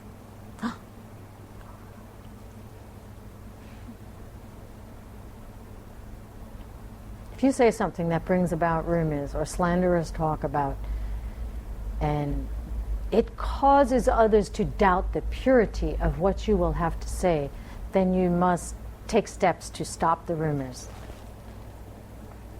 Because you want to, in your heart, wish that they will again know the pure speech and actions that you want to take as a practitioner for others.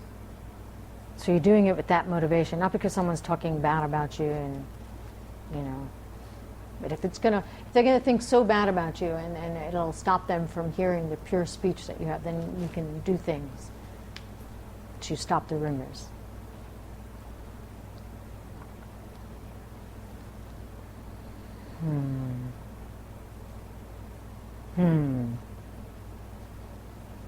Who has to leave? Who has to go? It's later than we thought. Do you want to take like 2-minute break? 2 minutes. Just 2 minutes. Stretch. I want you to stretch. Because I want to get through a little bit more, but I want you to... I just wanted to say, and I wanted to get it on tape, right? Because this was after the vow of stopping rumors, huh? Is that where we stopped? Yeah. Yes. So now I have stopped the rumors about myself. I do give breaks.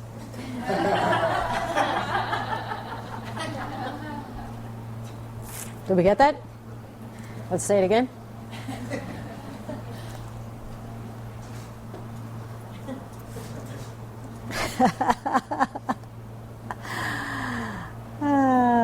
But only when I'm running over. No, that was good. That was a good break. I don't want to start another rumor. Be careful. Okay, so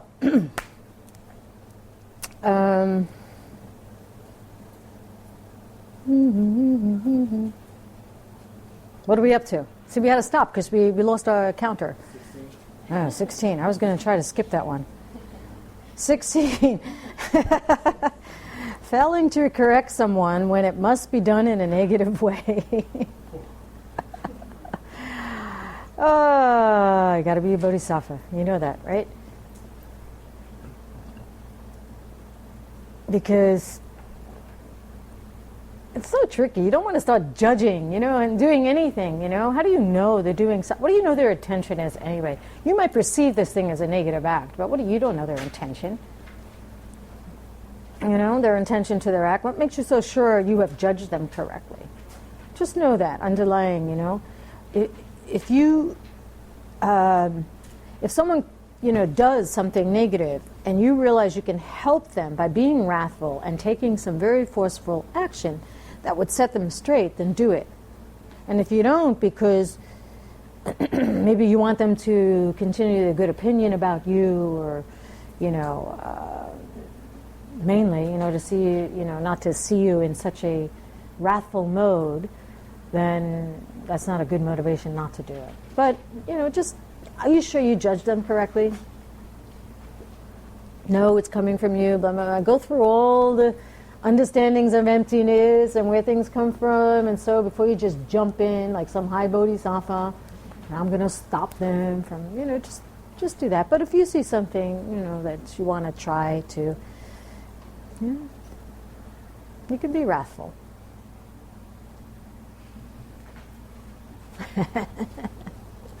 Right? "17, losing the 4 points of the practice of virtue. 4 points of virtue. When someone yells at you, you yell back. Someone gets angry, you get angry back. They criticize you, and to protect your pride, because they're pointing out all your faults and criticizing you, you criticize them back. Someone hits you, you hit them back. 4 points of virtue.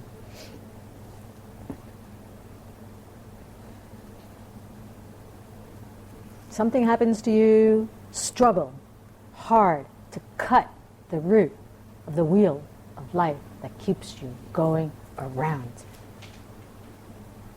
Stop reacting in kind. Just stop it. These are only 4. We could list many more. They step on your foot, you step on theirs back. They push them in the subway, you push them back. We can go on all night about these. Someone does something to you, you feel kind of justified to do it back. There's something that happens. It's something that happens internally that you just want to react to the same way. Cut it. Cut it at the reaction. Just don't do it. How you respond is everything. That's what this one is about. It's just how you respond. It's everything. This vow is the essence of worldview, really. Because it's how you respond. It's really beautiful. Someone criticizes you, thank them back. Someone gets angry with you, smile. Whatever. You'll throw them off and they'll stop their anger. Do something like, just completely opposite. First of all, many people who know you, they kind of expect you to act in a certain way, so they'll just keep doing it, just to get you. They expect you. They'll be so surprised and it'll help them also to stop perpetuating the wheel.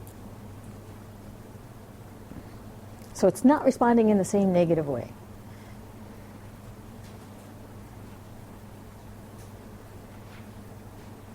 Simply ignoring those who are angry. But this is like someone who's angry because you did something to them, as they perceive it, right? You did something to them. They think you did something to them. Sometimes you come across those, they just think you did it, but you didn't. And if you don't try to clear up the situation, that's here. You're ignoring those who are angry. If you don't try to clear it up, make an apology or do something to kind of, either an apology because you did do something, even though it's whatever they're thinking it is and you're thinking it's something else, it doesn't matter. They are angry at you. They are mad at you. It doesn't matter your perception. It's going to be 2 different perceptions anyway. Even if you did it, you're going to be thinking it's this. It doesn't matter. Just apologize. Just clear it up. And it's quite a beautiful thing to be able to surrender to that. It's your responsibility as a bodhisattva, to try to end their anger. That's all. Forget about your pride. Forget about what you did and you didn't do. Clear it up. Be honest. Try to help them in whatever way is useful.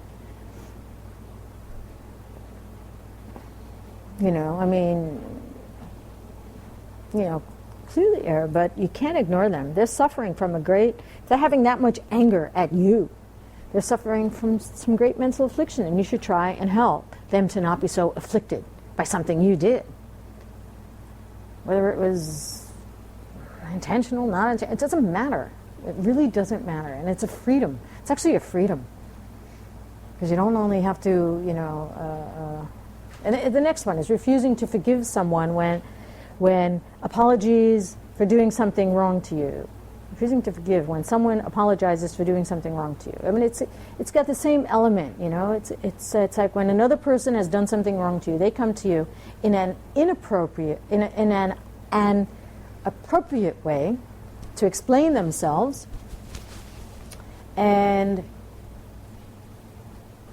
you just kind of like, you kind of like refuse to accept this apology.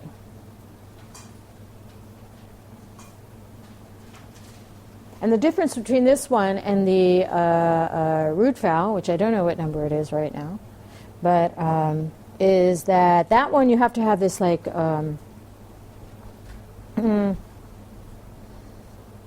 this simmering, holding, right? Holding of anger that builds up. You know, it's held in anger that creates the root downfall. It's all that, you know, just here it's pretty much, you know, you just feel like, you know, you're too important for them to apologize to you, or you just don't feel like it, you're just too lazy, you know. But they should be sincere and not pretending, you know. They should be sincere for you to accept it. You know, you could point out that, hey, you're not, you know, but don't be arrogant and like, you know, just do it in a, you know, be nice. How nice it is for someone to even try to ask for some kind of forgiveness, and but you're not going to forgive them because, so then they can, you know, hold in more anger or some more mental affliction. Why? Next one is allowing the thoughts of anger to go on. You know, it's where you continue to hold anger willingly. You justify it. You see nothing wrong with it. You don't consider it wrong to be angry. You're doing nothing to counteract your anger. And okay, you're thinking, I'm not an angry person. Well, the things that upset you. Can we say that? You know, allowing thoughts of anger to go on. You're going to get to this one and say, I'm not angry.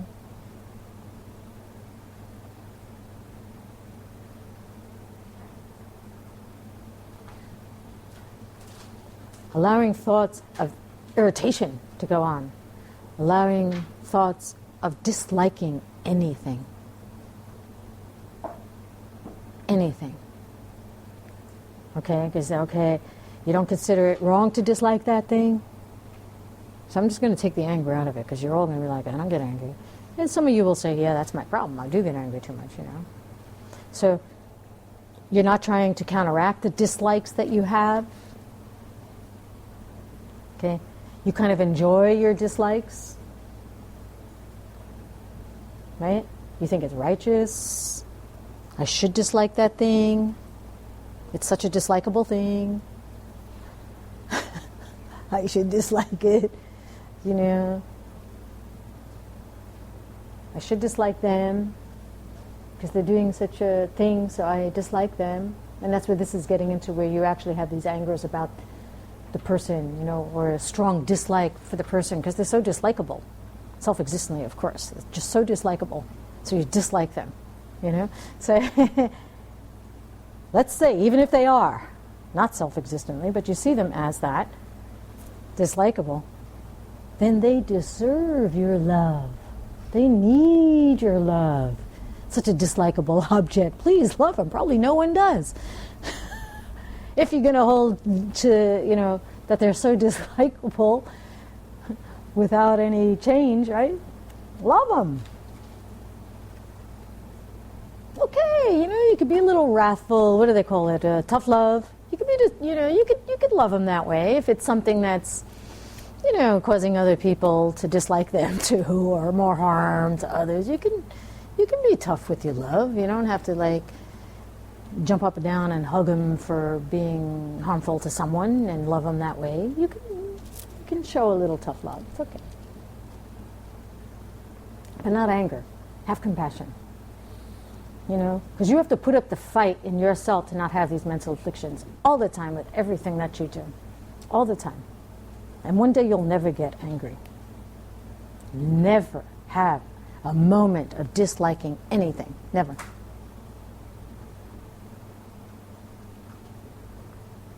Collecting desires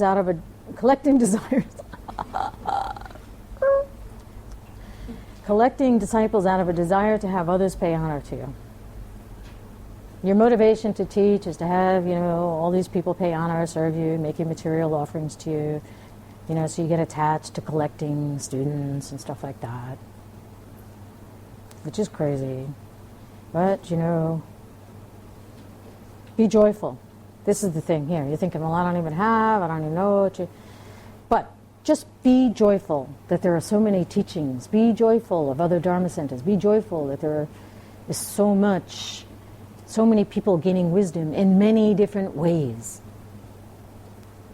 Be so happy that they're going to the spa for treatment to relax. I don't know where that came from. I'm sorry.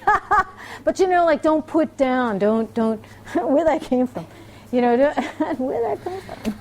Spa. That's what I'm doing Monday. No, I'm kidding. What does that have to do with it? Oh. Be happy that others are getting the things that help them.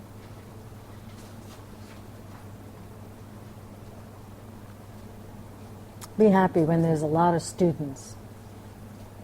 Be happy when a business has a lot of people coming and getting their services. I think that's where the spa thing came in. But it was a little specific on which business. Failing to dispel your laziness and the like.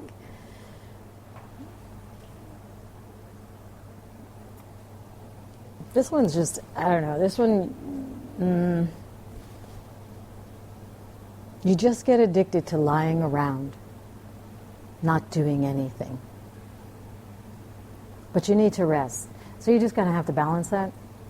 Just know when you're really nicely laying there, watching a good movie or doing something, relaxing with the feet up, let the blood flow, you know what I mean? Or you just can't move because you're so lazy. Are you doing it out of laziness? Why aren't you doing that? Are you lazy or do you need to relax? Just know the difference. Please sleep, please relax. I don't even want to say this one because I know Dharma practitioners sometimes they're just so like, I gotta do it, be the nice guy. Just relax sometimes. Really, it's important. It's really important. So, but know that if you can get addicted to just lying around and not doing anything, it doesn't mean not refreshing yourself when you're exhausted. That's a different thing. That's a good thing. Please do it. But don't waste your lifetime laying around. So what does that mean? Just don't waste your lifetime not doing meaningful things, really. Specifically, they say it's refers to the entire daytime hours, the first and the final periods. Pretty much just saying there's only a certain time of night when you should sleep. It's pretty much all day unless you're sleeping, in these certain hours at night. And of course, if you've got a night job, you can switch around. How are you lazy? If you have lots of doubts, you'll be lazy. So look out for what's the cause of your laziness. It's not just that you're tired. You have some doubts. Or you just don't do anything. Spending time with busy talk because you enjoy it.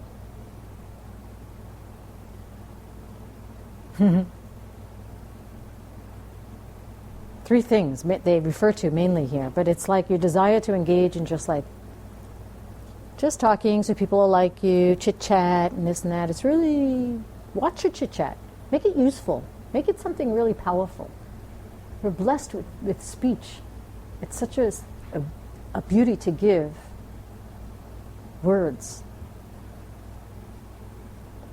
Mainly here they're talking about sex, politics, and current news of violence. Be careful with it. Because what happens is then it just confirms wrong world view, seeing things as self-existent when you're engaging in that kind of stuff. If it's something you should know that's happening in the world, no matter what your view is, to use as skillful means to helping others, then you should find out that information. But trust me, you could turn it on for 5 seconds, get the news, you could walk down the street and just get the headlines and know what's going on. It's the same stuff that goes on over and over. Come on, it's the same stuff. It's the same, it's just a different country that was this. It was just a different, politician that did that. It's the same stuff. So you can get information pretty quickly about it so you can help someone without diving in too far. You can, and you'll know what to do to help. So use it skillfully. Most of what we read and discuss repeats over and over. And what are you discussing it for? You're looking for a new solution? with them? Oh, if they give to if they would just... A new solution? You have your solution here. How can you help them? Know what's going on so you can maybe help to help people understand the cause of why this is really truly happening. So it's useful sometimes. And usually you don't have to go further than your own mental afflictions to save the world.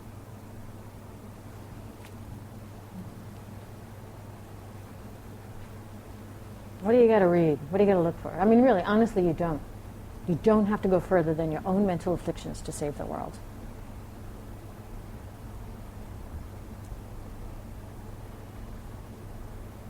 That will be the key to your compassion. Not wanting anyone to suffer as you do. It doesn't really matter what country was bombed, what relationship came to an end, how many candidates have the answers. Once you reach omniscience, you will know exactly what to do. Once you defeat all your mental afflictions, you will know, as you're trying to defeat your mental afflictions, you will actually know what to do to help. You will be very useful, You don't need to research the analytical discussion on why they said that will be the best thing for the country in the next 4 years. You know what's good. Help them. You know what's good. You know where it comes from.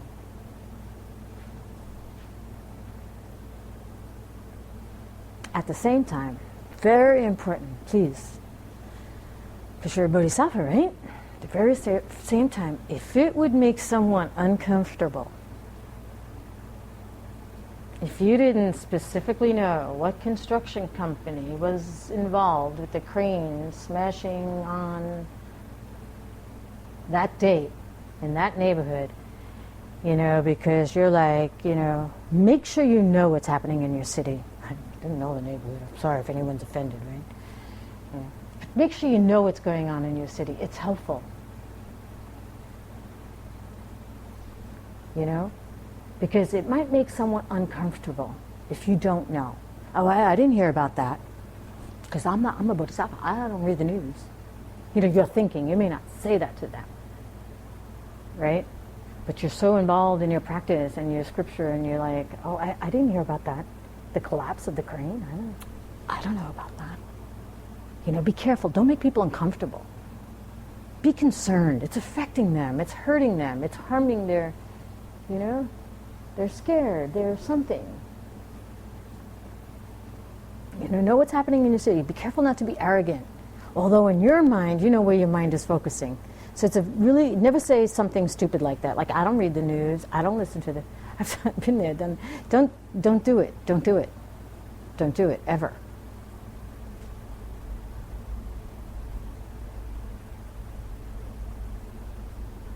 You know in your head. You don't need to say it. You need to say it. Ask them, what happened? You got the title, then you kind of know. Oh, crane, collapsing, pride, falling. Oh, you got your solution. You figure it out. You help them. It'll just start coming to you like that. What is that? What did I do? Too much pride.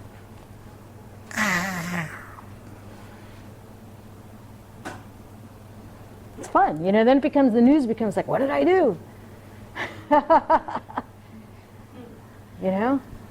Instead of like, what did they do? What are they doing? So it's different tone.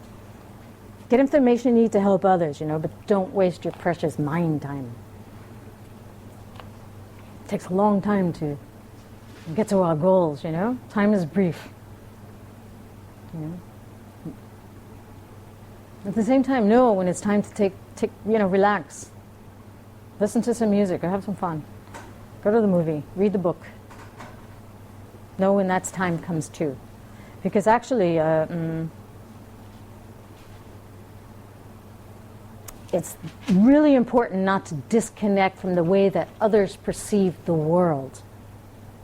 It's really important to have a connection with how they perceive the world. Because it's your clue of how to help them. You understand worldview. But how are they perceiving the world? If you understand how they're perceiving and what level they're at, then you're going to know what's going to be most useful to help them at that time. You know, but don't get sucked in where you forget the true nature of all things. That's it, you know?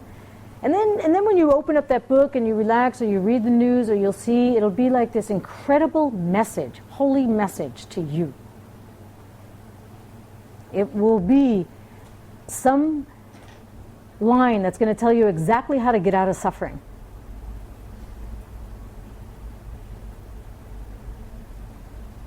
Rather than what we're talking about to avoid. So how are you going to create that? To everything that you see to be a message to you of how to save the world.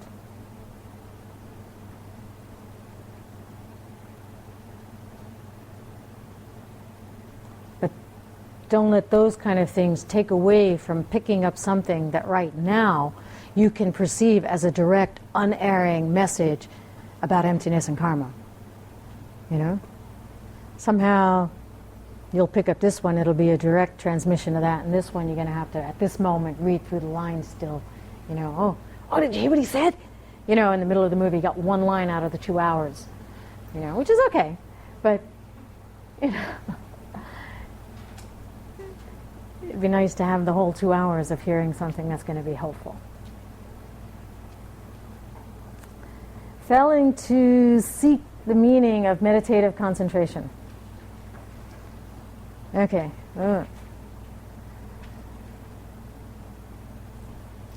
Learn from the masters how to meditate. Learn from those who are meditating. You know, you should do that. You need to do that. But mainly, do you even take the time and effort to meditate? Do you do it? You know? Are you too lazy to do it every day? To do it long enough each day? Know the proper ways to meditate, to reach enlightenment?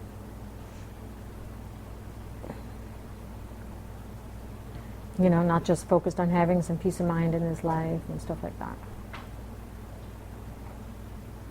Follow the instructions and that will get you there as quickly as possible with the goal in mind. But know that your guru devotion, your guru yoga will bring you every single realization you will ever need.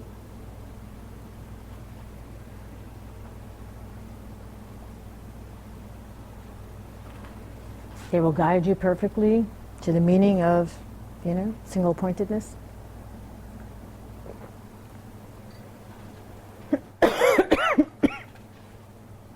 What excuses do you use, you know, to not meditate?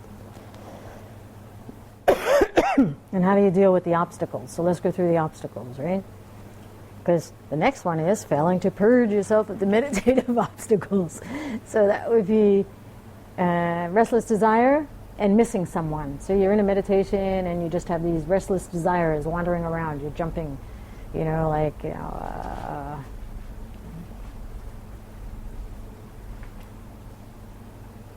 to things that you desire, things that you miss.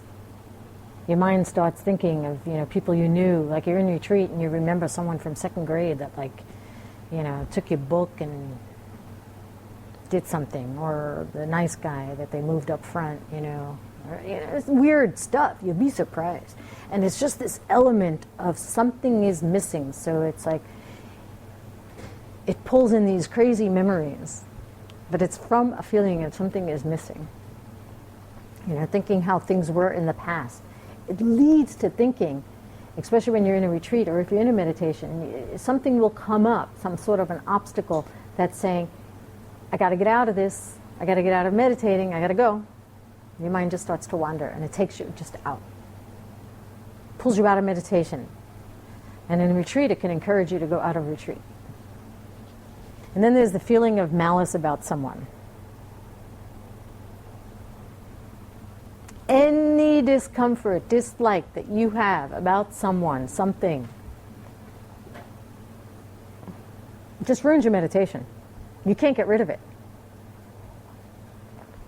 You have to be very skillful. You have to really know, you have to be a good meditator to really get get beyond that, something that's disturbing your mind. And then if you have drowsiness or dullness and that, you can say, okay, I didn't sleep, I didn't eat right, is a very common cause for that kind of condition.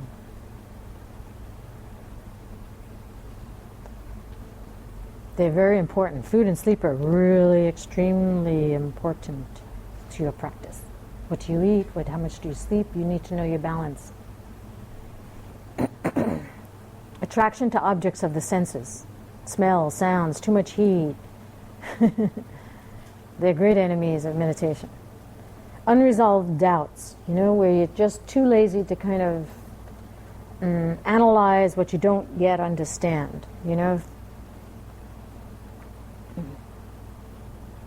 Doubts will pull you away from the focus of the object. Healthy doubts of wanting to learn more, debating and putting your doubts on the shelf when they're away. I mean, that's okay, do that. But destructive doubts is when you're just too lazy to decide about anything, and then what's going to happen is they're just going to pop up in meditation.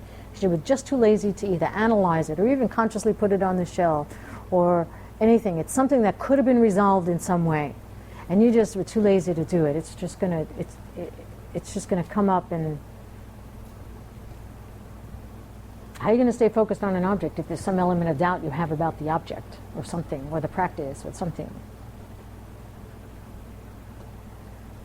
And of course, if you're thinking about that meditation as something that's to give you a pleasant result, or I can't wait to meditate, I'm going to feel so relaxed and peaceful, forget about it. That's the wrong view. It will make you feel that. You get there. You get there. But it's not a goal. It's not, and it's also not like some big, that pleasant sensation is not like this huge attainment. It's actually not it's not even an attainment at all, really. I always call it like it's a residual effect,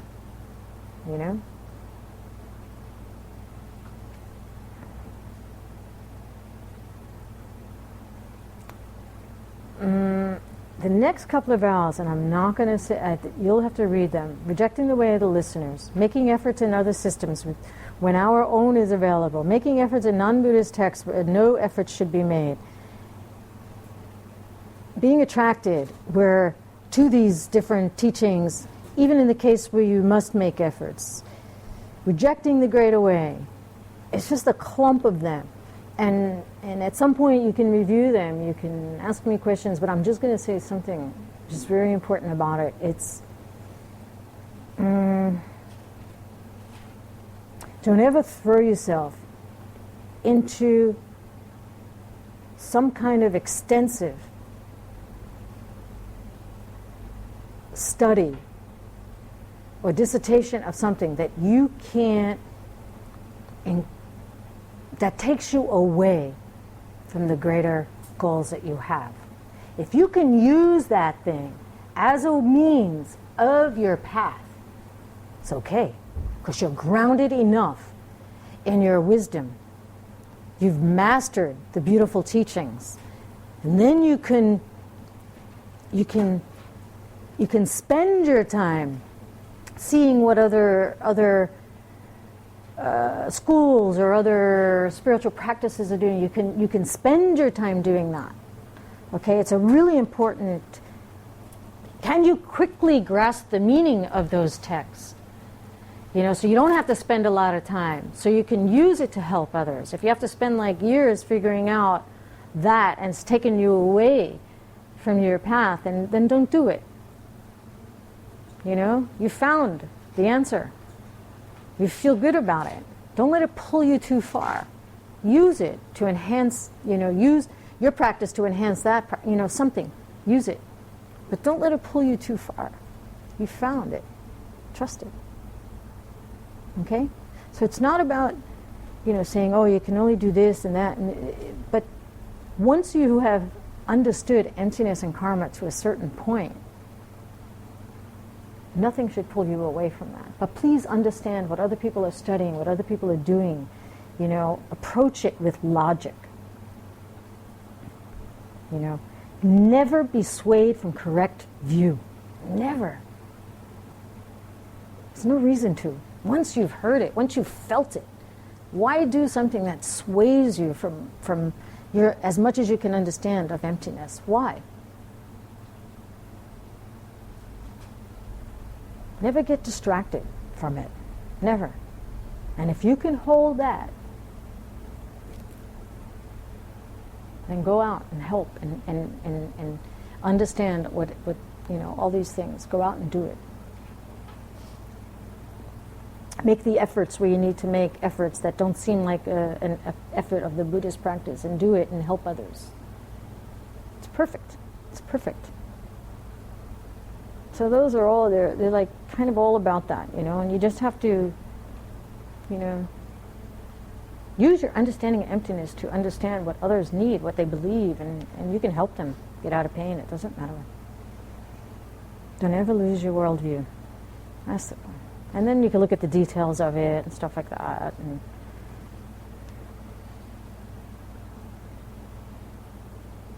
I think I will stop on this one where it's 33. So I might have missed one there too, and you'll figure it out.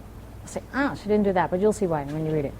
So, not going to hear the Dharma, and I'll say that to you since you all lasted this long.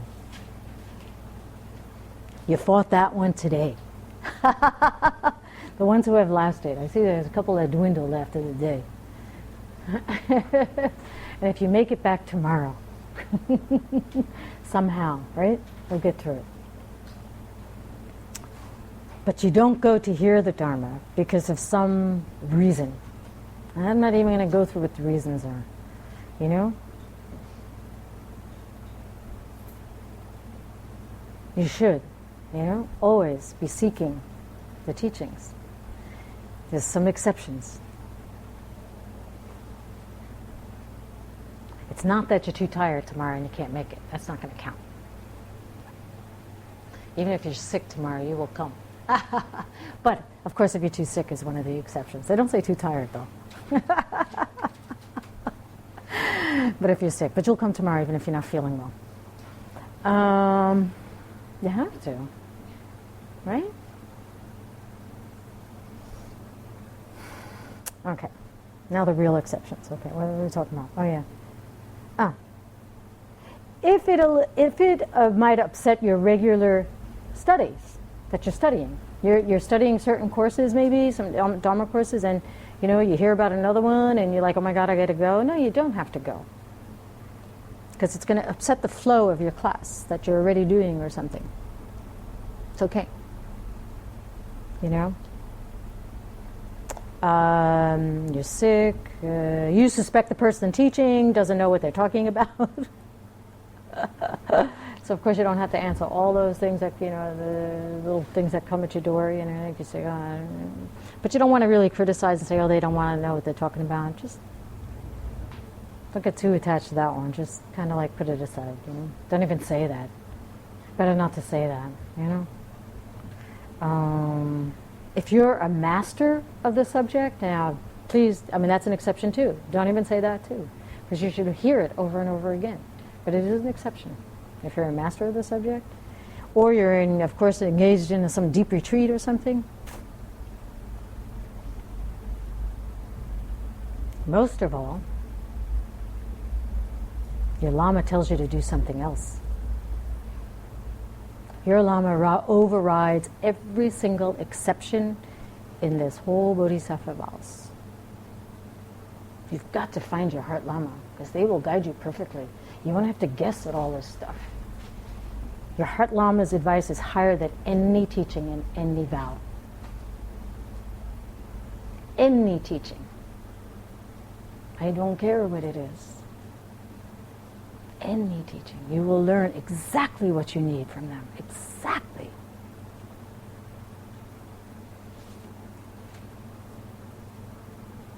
You must find your holy guide. You must. They will guide you in every way perfect for you to learn at that time. You must. It may not be to go to every class. Certain classes may take you off a direct path. They might. And they're good classes. We're not even talking about the ones that you suspect they don't know what they know what they're talking about.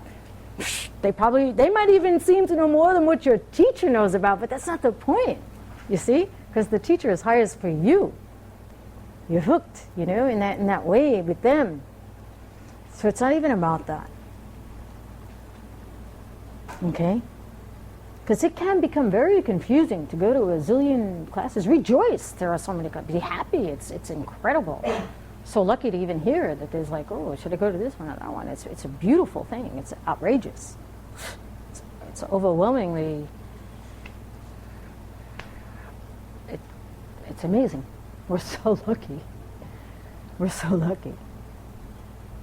And that's a good sign, But your heart lama's advice is nothing. There's nothing higher. They will get you there. So that is the exception to all the vows. But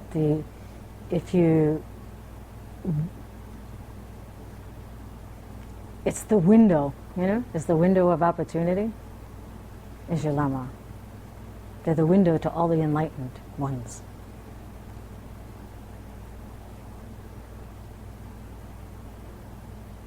Just be careful not to lose that view,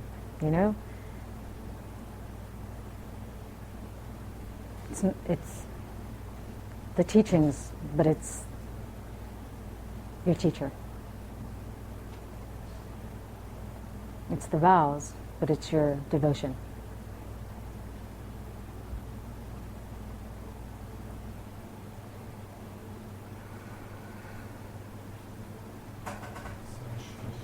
Pugi jukshin me tokjang Lirablin shinyen degen padi Sangye shingdu mitte uvagi Chokun amdak shingla chupasho Idam guru ratna mandala kanyaratayami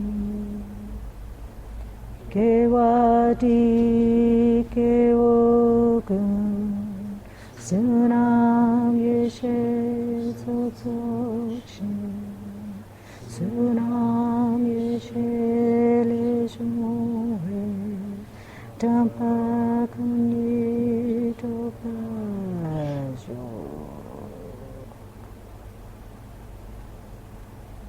Thank you.